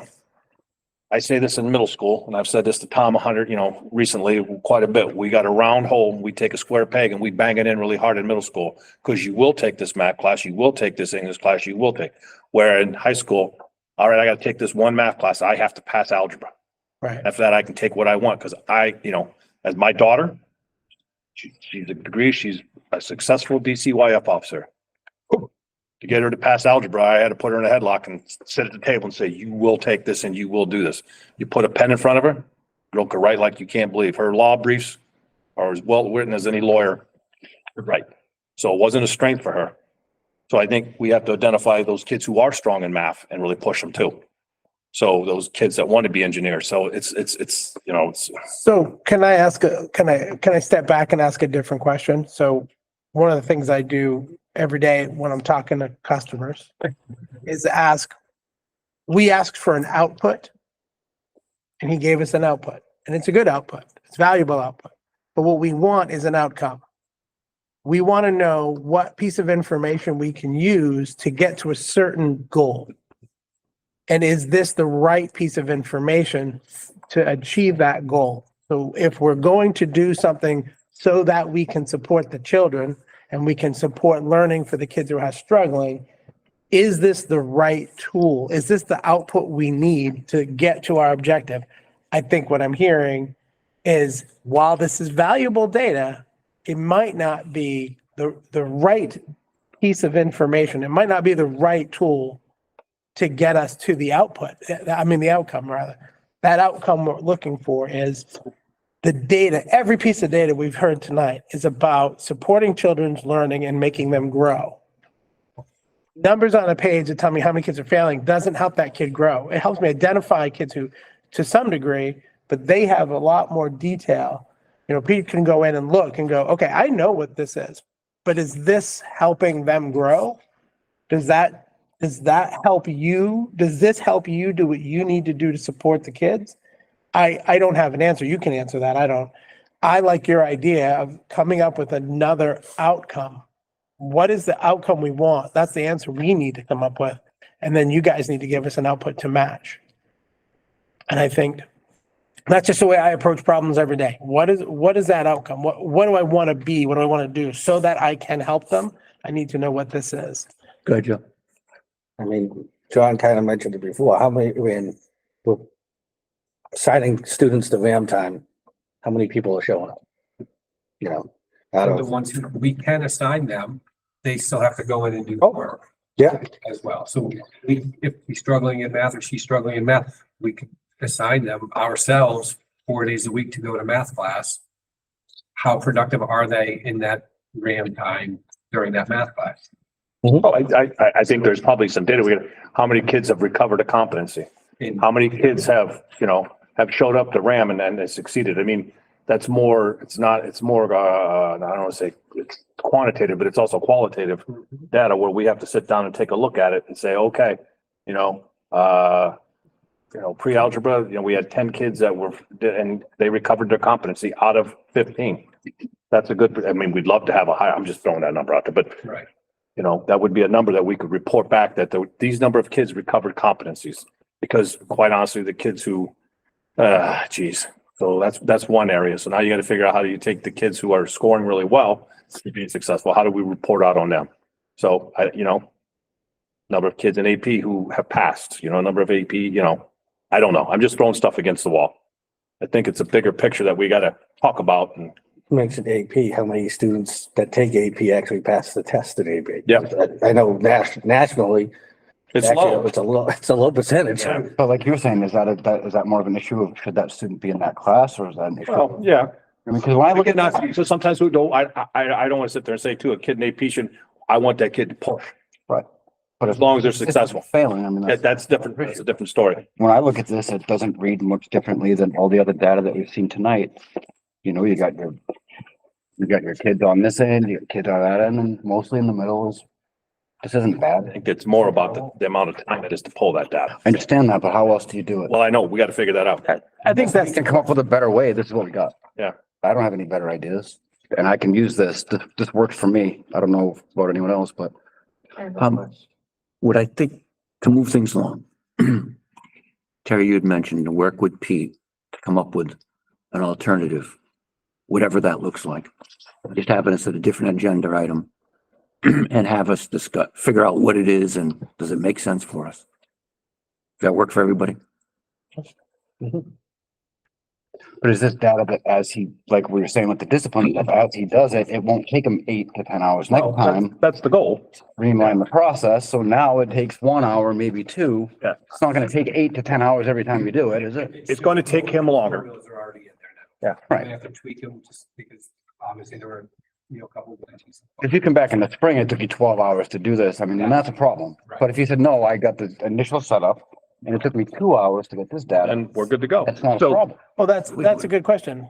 Yeah, because so when you said it took about 8 to 10 hours, that was to create and fine tune The matrix essentially. The whole thing, because okay, so if you now knowing the information and you've got the matrix, now you just have to fill in the blanks almost, so to speak, right? if it all works correctly, that is the hope. I have a blank Yep. electronic template. How long do you think it would take you then? Because that's more realistic then. It's still gonna be one. It's gonna be, because it's all, literally it's, I understand what it is. Yeah. If you've got an idea, is it 6 hours? Is it what? let's start by cutting it in half. Let's say, And that's what I'd like to know. So when you come back, tell us that, and then how much time it's gonna take with yours versus. Go ahead, Cindy. Would it be easier to just do A, B, C, D without the pluses and minuses? yeah, I mean, For more of a generality rather than. Let's have Okay, Pete and Terry get together. I like that idea though. We'll bring out the board. okay. Thank you, Terry. Welcome. We needed some effort. We're just doing green, red. Anything else for Pete for his data? This, for the record, this is a great spreadsheet. There's a lot of good information. I know we've talked a lot around the work you did, so thank you for doing it. Thank you. Thank you all. Yes, thank All you. right, next up. We have more to do. Not much, but we do have some performance plot assessment review. Mr. Leatherman. Is this what you're presenting now? More assessment data.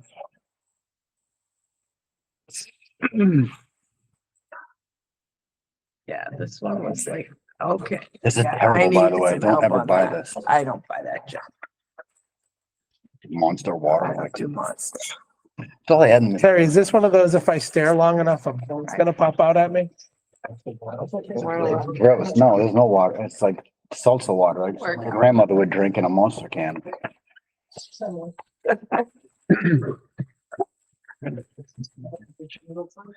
This one I. You got the Apple computer out, that's why. Oh, yeah, Apple. Do you have a different screen? Oh, no, he's got an Apple, so there's no HDMI out. My wife falls into Yeah, that. that doesn't matter. It doesn't like. It No, just his takes a adapter little is, while, yeah, it's doesn't it's a it? delayed response. But he's got his desktop up there, so it should be doing something. John, you want to jump to some policies? Yeah. Do you it want has to, the do you want to see if you can slide your, it almost Hey. looked like that was an extended desktop. All right. Yes, Why don't we, like you need to as Mr. mirror. Leatherman suggests, we'll go into new revised policies first reading. BDH, student member of school board. Over a year ago, I had talked to Tricia Wentworth, who was the guidance counselor, which was the student council, which worked with Allison Miller at the time as the rep. And I had asked about changing, did they think it made sense as opposed to having the student rep for the school board, in essence, report back and get direction from the student council. My thought was it should be the site council, and they agreed. And so I said, okay, we'll look at policy. So that's where this has come from. We looked at it and asked to have the student rep work with site council. Site council's role in the building is more about advocating for the students. Where student council is more about doing fundraisers and the different spirit weeks and things like that. So that's the history behind that. Questions on, go ahead. Who's on the site council then? Is it teachers and, It's made up of the students that choose to be involved. oh, okay, And this year, there are two teacher advisors. okay. So. And they meet during RAM time, I think every other week. So would they be the ones that discuss policy, stuff like that, or, and more like, operational Well, stuff pertaining to students as, like you said, as opposed to activity type based things? which the student council is geared towards. For example, it was mentioned that, Pete mentioned tonight that he and Joanne visited with the site council today because the site council has had a lot of questions about competency grading and grading in the high school. Mhm. And so they're in my mind, and like I said, Tricia a year ago, and I think Terry, you had talked to Tricia recently and she still agrees that it really should be in site council as opposed to student council for the student rep here. Correct. And he is a member of that too, right? Is he a member of the site council? Tyler? Yeah. He is. It is a choice. Yeah. Where right now, the student rep by policy is part of the student council automatically. What we're saying is that would no longer be the case. They would be part of the site council. So the election then puts them into that position if they're not already? By being elected as Yeah, you, student representative, that by default makes them a site council. and I member. believe the policy, and you can look it up. I think the policy states that you can't be in student council and run for the school board rep. I believe that. But anyways, That's weird. that's where this came from. So Long what if story. you wanted to run for student rep and you were in the student council, you'd have to quit? I think that's, Okay. but again, if you read the policy, I believe that's in there. But anyway, so that's why I tried. this is in front of us, and obviously we updated it with the New Hampshire School Board Association latest. Questions about BDH, student member of the school board? All right, BDH-R, duties of the student member of the school board, and I think these are just updating, memory serves me to, as opposed to student council, it's updating to site council. Yeah, I noticed that. Questions on BDH-R?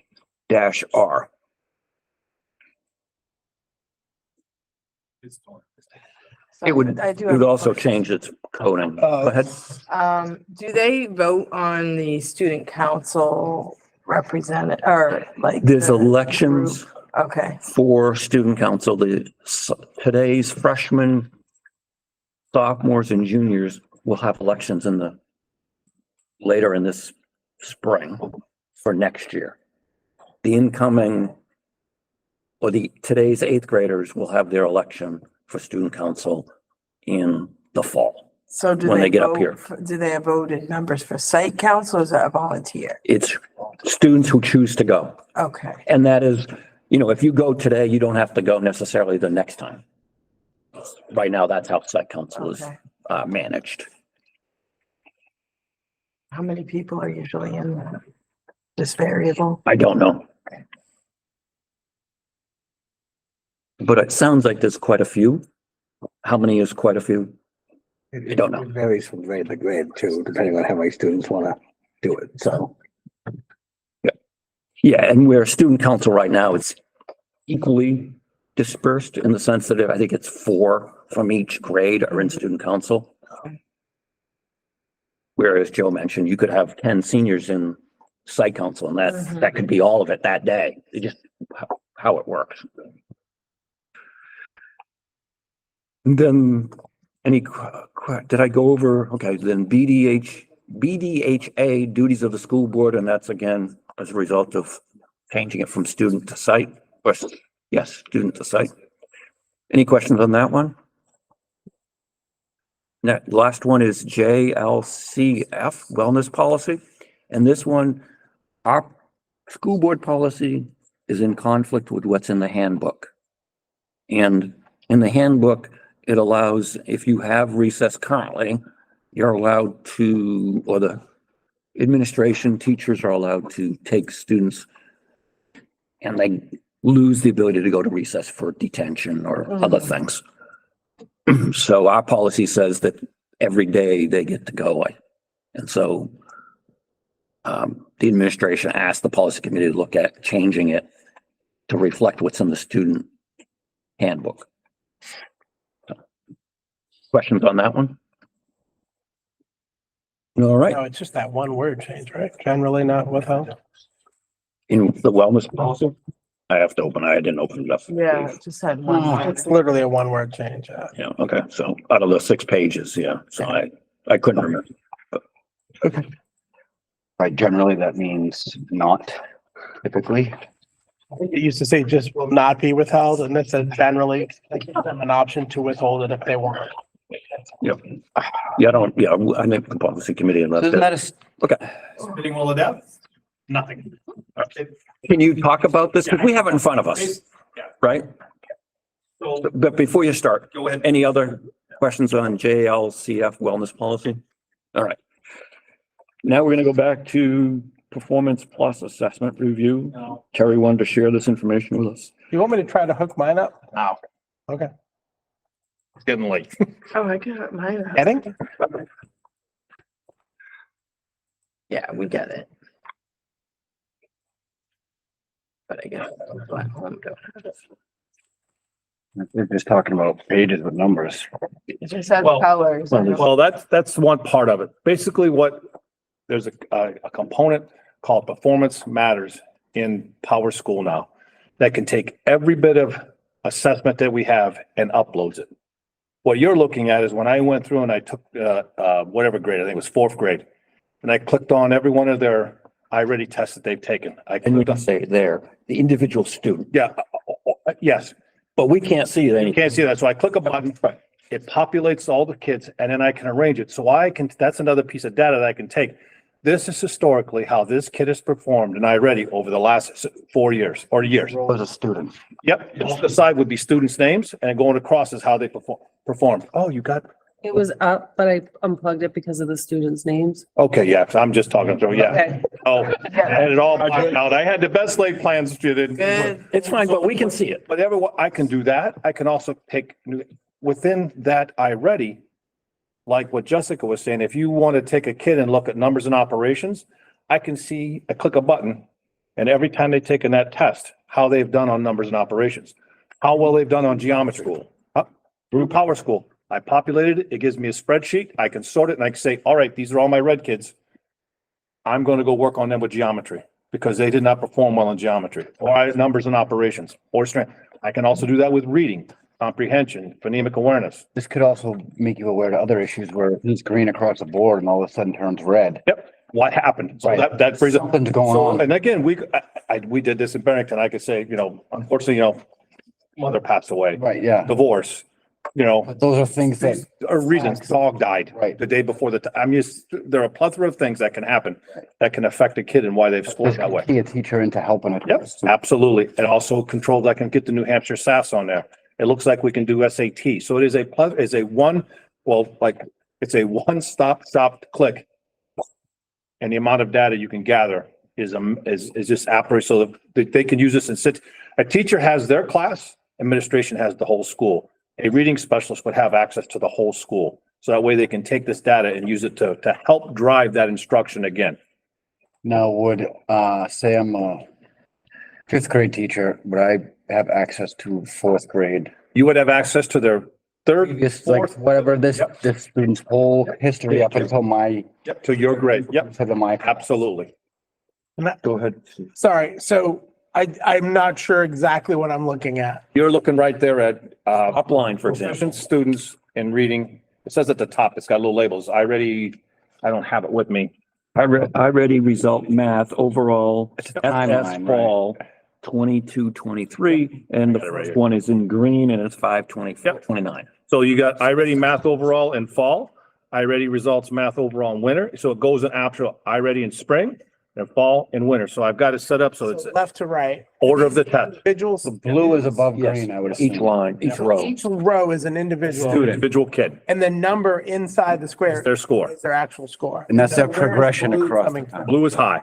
Blue is Above grade advanced, level. right? Okay. So it goes blue, green, Had yellow, red. red, and all of a sudden there was, that's what, Well, yeah.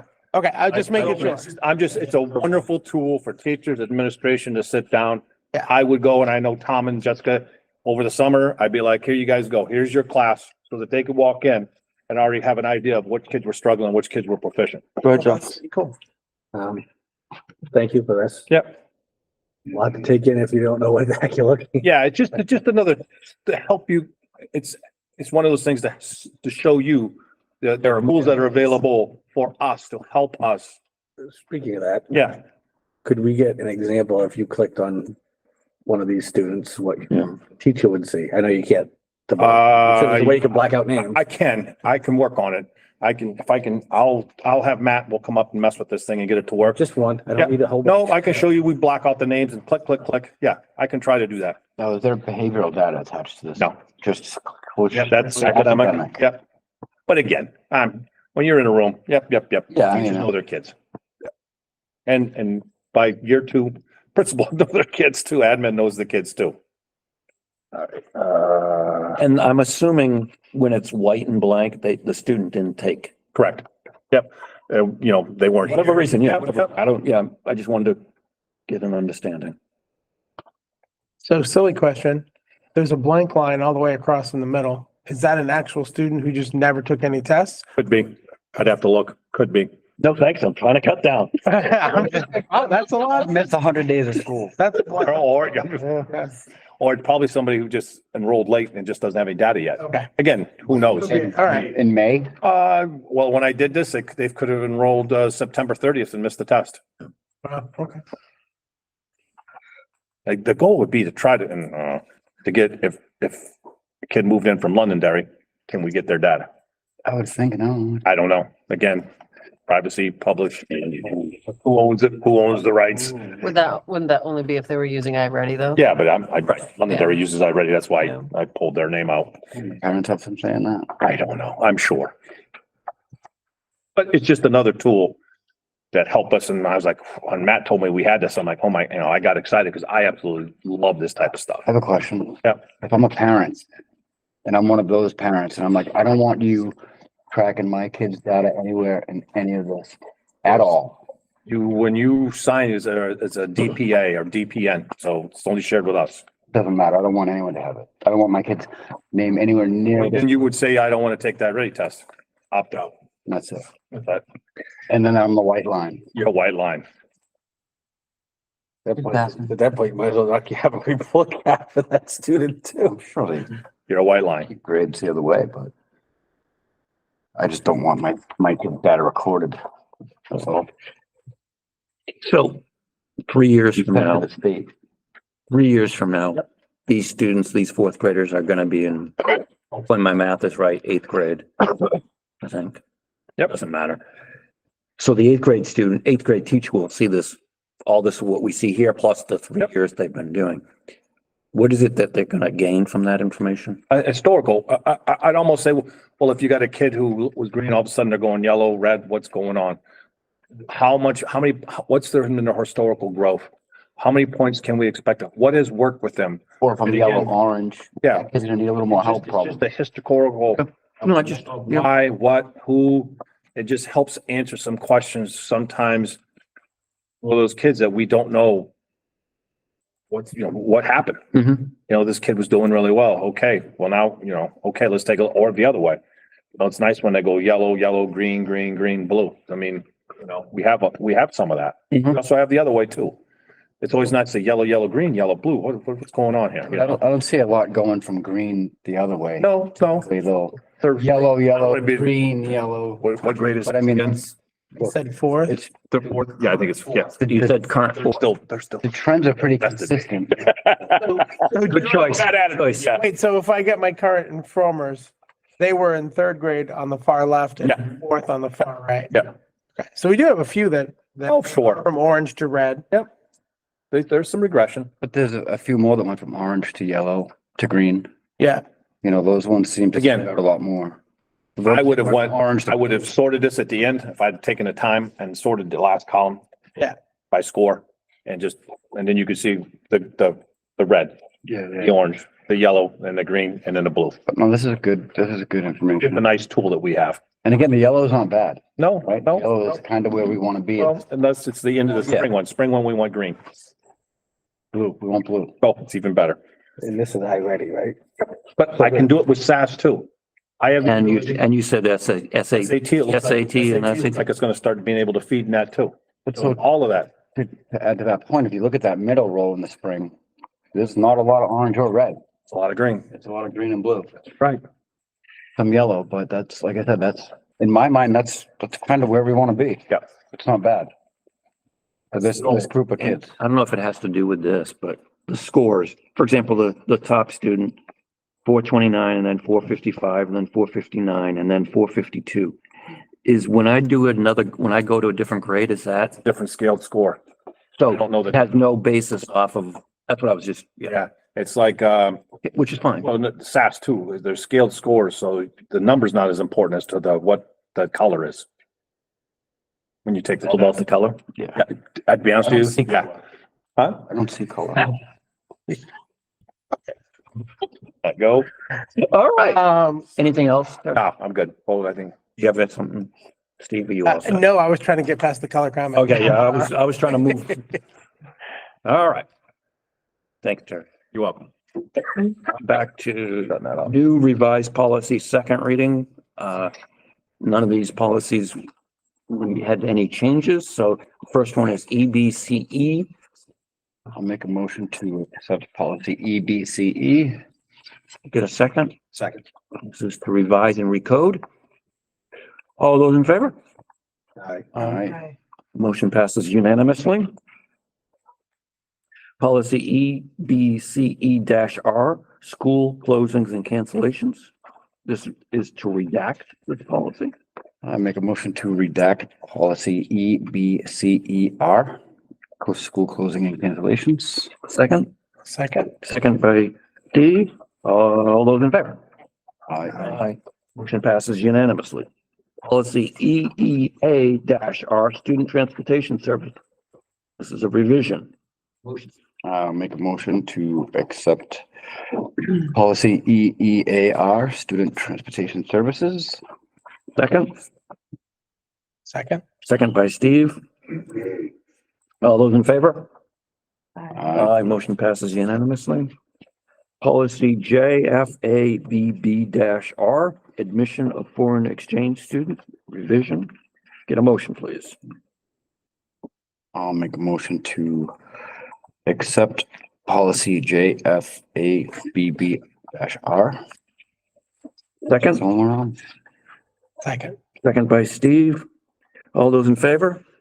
Aye. Aye. Motion passes unanimously. Policy JLDB, suicide prevention and response. This is a revise and recode. I will motion? make a motion to accept policy JLDBB, suicide prevention and response plan. Second, Okay. second by Cindy. All those in favor? Aye. Aye. Motion passes unanimously. And policy JLDB-R, suicide prevention and response. This is a redact. I'll make a motion to redact policy JLTB-R, suicide prevention response. Get a second? Second. Second by Cindy. All those in favor? I have a question for. Sorry, Tony. So I noticed in JLDDB, the new one, right? Yeah. That's the one where we just approved, correct? Just JLDB. Yes. All right, so in this one, I'm trying to see, because in the previous one, JLDBR for redaction, states that the Coalition for Youth and all that will be involved, but I don't see that. Are they no longer part of this process? Gotta find where you're, JLDBR. no, I understand, but on first page, I presume? Yeah, I suppose the one we're redacting, it says, number one, March 30th, we'll have completed 2 hours of training with staff, Oh. review evidence-based materials such as Raymond Coalition for Youth, blah, blah, blah. Does not state that in this, so are they no longer part of this process? They are, but we're not specifically. So we're not using we're not, citing their materials. What's that? We're not citing use of their materials. Correct, because we're training our own people. The training we have right now, I think it's either 10 or 30 individuals. You can only train for suicide training. So I think there's only like 2 people at FY, and then we've trained our own. So would we ask them to come in and help us train? Yes, but we don't have to specifically say it's them. It could be NAM, it could be somebody else that we bring in to do the suicide training. We've done it online the last couple of years because we struggle finding enough individuals to do the whole staff at one time. And this would just be probably data that you get from the risk behavior survey and stuff like I that. don't think it's anything to do with data. It's just them doing suicide training for us. No, it says that you, evidence-based materials, local research. Evidence-based material is the NAM course. Amy? And it also cites them such as the Raymond Coalition for Youth. Prevention Source Research, so I'm just curious as to. Never mind. You all set? Yeah. All right. Well, so the motion was to redact policy JLDB. Correct. All those in favor? Aye.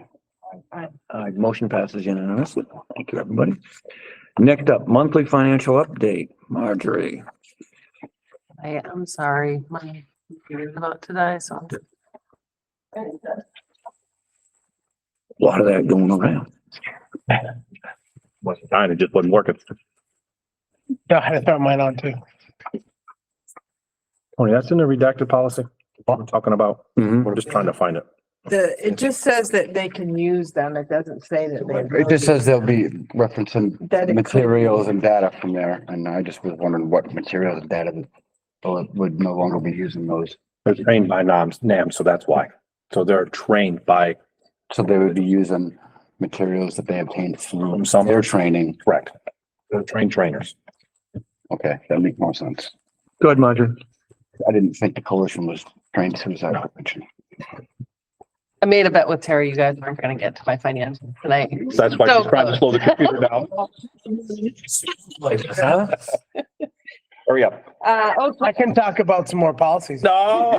Tell us it's gonna be On the quick. line, I'll take half. Tell us about- Let's get it done. Let's get it done. All right, so the revenues before you tonight, through January 31st, 2024. The only thing that I am expecting shortfalls on, because we've already received the money and we won't be receiving anything else, is the net school care refunds of a shortfall of 39,800 and the impact fees from the town for 10,150. So those two lines will be short about $50,000. Other than that, I think we'll be seeing everything come in steadily, and I will work with Pat to see what he anticipates for the after school and before school program for revenue. Any questions on the revenue? So the impact fees was just we budgeted or anticipated more than we collected, or they just didn't collect any for the school? They collected some, but Not as much as we anticipated. yeah, I budgeted 75,000. Yeah, well, because you can't predict, Exactly. right, I just. Yeah. Trying to keep up with the whole. Yeah, and no, I impact. understand. No, that's the, Increased it, we've decreased it over the years, trying to find that happy medium and Well, impact fees is a huge deal in town right now. I'm I know. sure. yeah, it's, That comes from the businesses. It's development. developments, Yeah. men, they get charged a fee Ideally, and they get, And we get a chunk. you see in Raymond, they don't do that. that In impacts Raymond, we're nice. the education We're like, part. "Come Yeah. on, We're like, hey, we'll we'll pay pay for for it. you to We'll build pay here. for Don't it." We worry." gotta stop being nice. Anyway, That's why I got. Anyway, yeah, go so, ahead. Whoops, Steve. so we thought we were gonna get 10, but we're not getting 10. I thought we were gonna get 60. 75. And we got. Oh, on here I see Something. impact fees alone, I mean. 75,000 and we received 64,000. Oh, we're short 10, sorry. Very good. Okay. Thank you. You're welcome. Summary of general fund expenditures by object code. Wasn't sure where to go with this one this time because last year I provided you with two to kind of show that we anticipated having money left over at the end of the year. So I still did 2 reports, one with further encumbrances and one without. We go on. 3 months ago, which one would we have seen? The one with the further encumbrances. I would have encumbered more. So the one that is, The first one, so page 2 in the financials, that is. that's the one you would traditionally have seen. Nope, No, that's the wouldn't one have- you wouldn't have seen. Right. So with being said, without me further encumbering everything else besides the salaries, benefits, and the transfer of food service, we're looking at 712. But the more realistic, Right.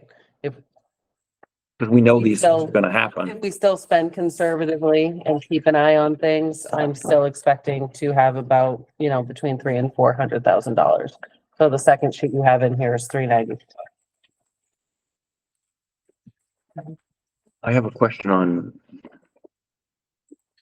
books, periodicals and software, regardless of the one that it's on, because it's the same. 194, 733 in the Yep. positive. I'm trying to figure out why we're such a positive. I realize that we used a ballpark 119,000 from last year's unanticipated funds. Ready. So I guess what is the difference?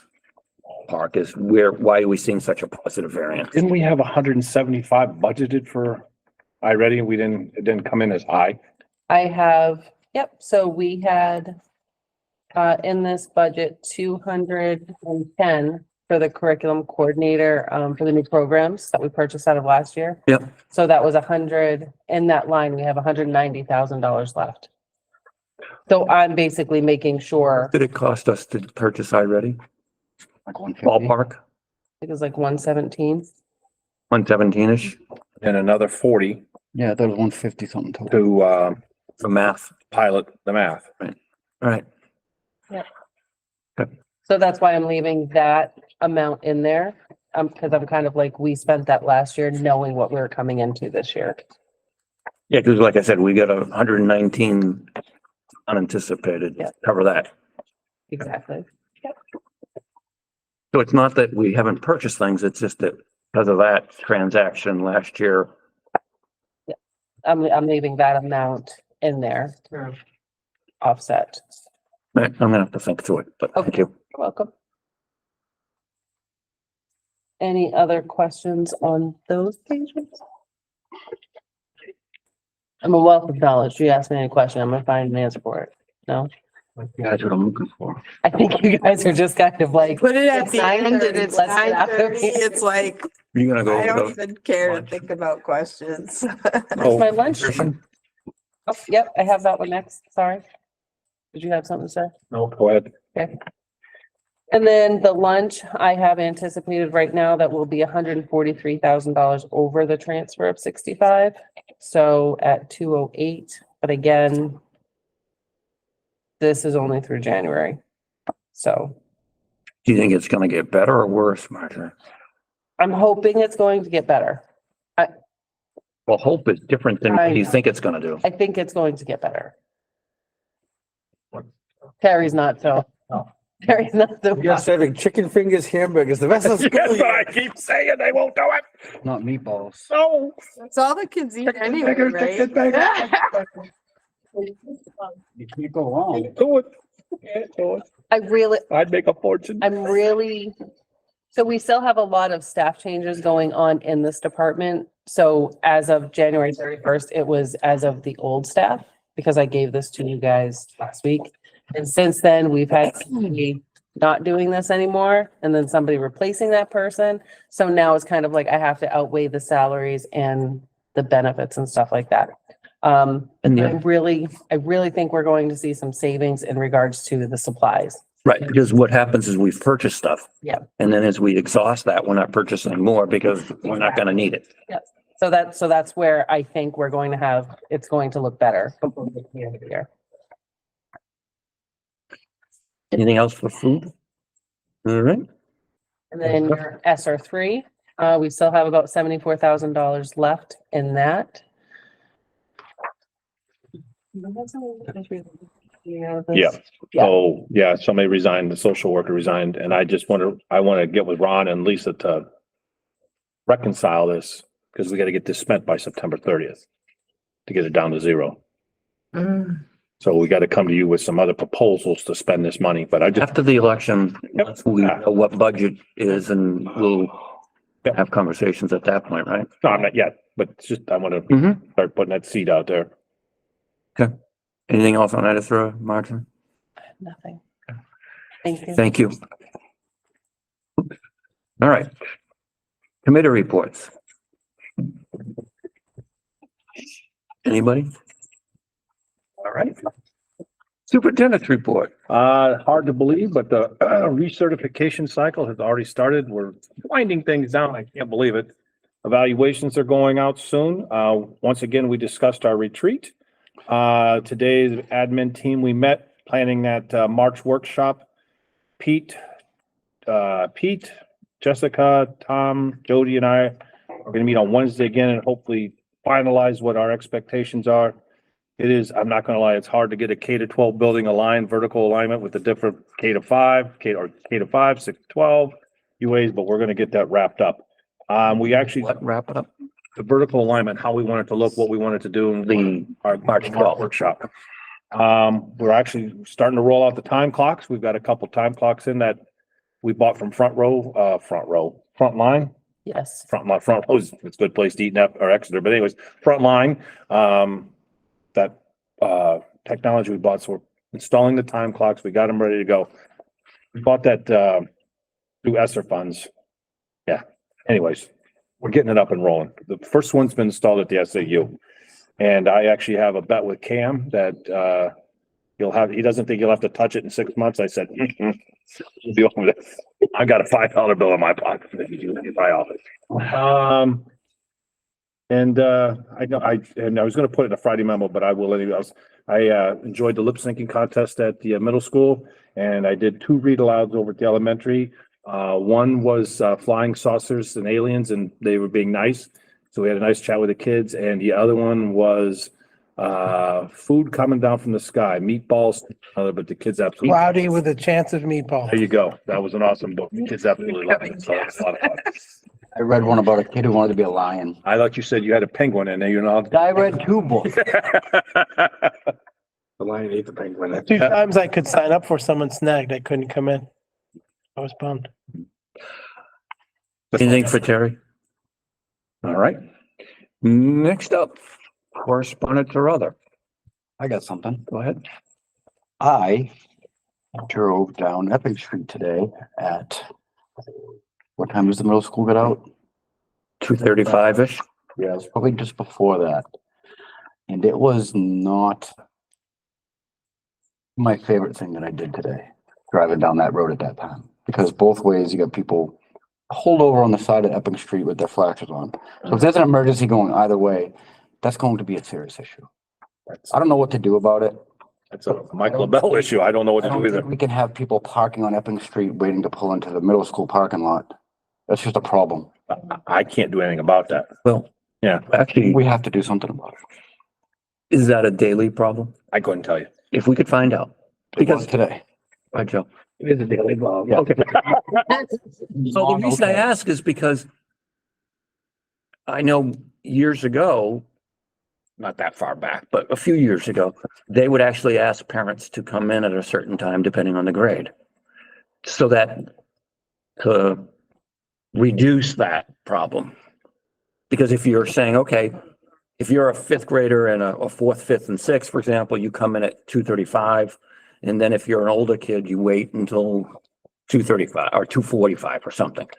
So there are ways we can try to manage it. Now, whether we have staffing to manage that, Yeah. and so it's just, if we can look at it, because that is our, As a member of highway safety, I could bring this up to the police department. well, If that's where we have to go with it, but there's buses stuck in this traffic. There's people trying to get to where they have to go during the day in this traffic. And if there was an emergency after school or anywhere on either side of that, it would be impossible to get there. When athletics were going on, was it busy? It's a huge problem. At the middle school? Yeah, because everything's done right now. There's no sports. We got this month of lag time where there's no after school activities. I'm just curious. I can't, yeah. I, Could you say that we could, I've seen this done in other situations, right, where to keep that from happening, rather than having folks stopping traffic from both sides. If you're coming up from downtown past the gas station, it's a right-hand turn into the school and have folks only on that side of the road. One is 2 lanes going in from the road. 1 lane is backed up. Buses, cars, everybody, they leave 1 lane open, I guess, for other buses. But it was just not in any. Into the sense middle of school, the left lane is supposed to be for cars, the right. Yeah, and it was backed up all the way down to the common. but So the left lane did nothing. we're not gonna. Well, that's what I'm solve it. saying. Instead of the Tonight. left lane coming, just have them go one. I'm just saying this. They come from both directions. Right, I okay. know, tell people they can only wait on one side. So if we could have, They're parked, they're parked on the goddamn road. They're parked in the Road street. and they come back the other way. They're parked on Epping Street. all right, if you could touch base with Tom and see if there's something creative we can do so that we can alleviate that situation, because we don't want that. Oh, I agree. If we can avoid it, right? Once in a while, but anyways, all right. Anything else on correspondence or other? Manifest. Oh, I'm sorry. Go ahead, Joe. I think one of the biggest issues is the last couple of years is that we have fourth grade there now.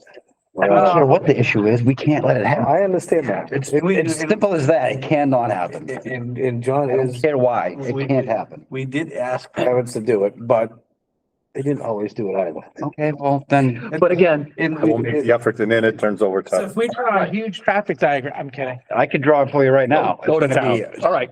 Stopped. Manifest?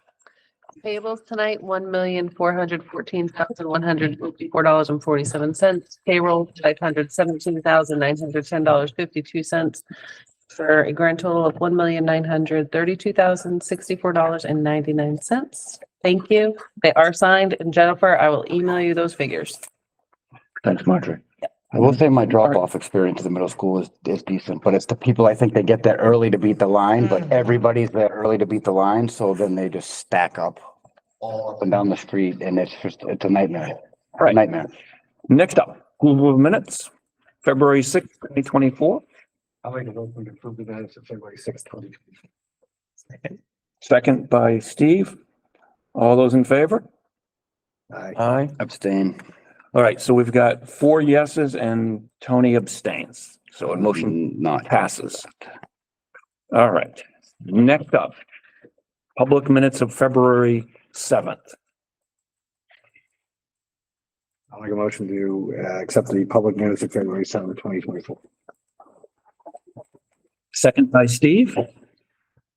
Jennifer has a question. Go ahead. I don't know what. Actually, are you able to hear me? Yeah. I am. Thank you, Jen. Go ahead. There actually is, there is an error on that one. The June 7th one? I mean, February 7th? Yes, on the last page, under unsealing the minutes, I think it needs to say voted unanimously in the affirmative. I think I left that off there. What did she say? Well, It says that the vote, she needs It does- voted unanimously. So the adjournment does say that. Right, the motion before that, unsealing minutes, that motion, Oh, I I- see. I think I need to add voted unanimously in the affirm, or the vote. The Yes, it vote needs was. to be Yep. put in there, Unsealing the minutes, yes. Correct. so. If just you wanted would to- do that, that would be, yes. Mhm. Thank you, Jen. So did we get a motion on that or not? I'm sorry, I amend it. Did you make a motion at all or not? I don't remember. I'm sorry. I'll make a motion to accept the amended minutes for February 7th, 2024. You okay with that? I'll Steve? Second by Steve. All those in favor? Aye. Aye. Motion passes unanimously. The non-public I have a question about, so for February 7th, so we'll have to take that up at another time. February 10th, 2024. Make a motion to accept. the I have minutes. Yeah, I got a I correction. have a correction. Should read Jim Yeah, McLeod, yeah, that's. not what it Jamie is. for public input. Yes, James. James, McLeod, yep. yeah. What did I put? Jamie. Jamie. Just James. Close. I'll give it to you. You all set on that, Jen? Radio. set. Yes, thank you. Okay, all right, thank you. I'll make a motion to accept the amended minutes for February 10th, 2024. Second. Get a second by Steve. All those in favor?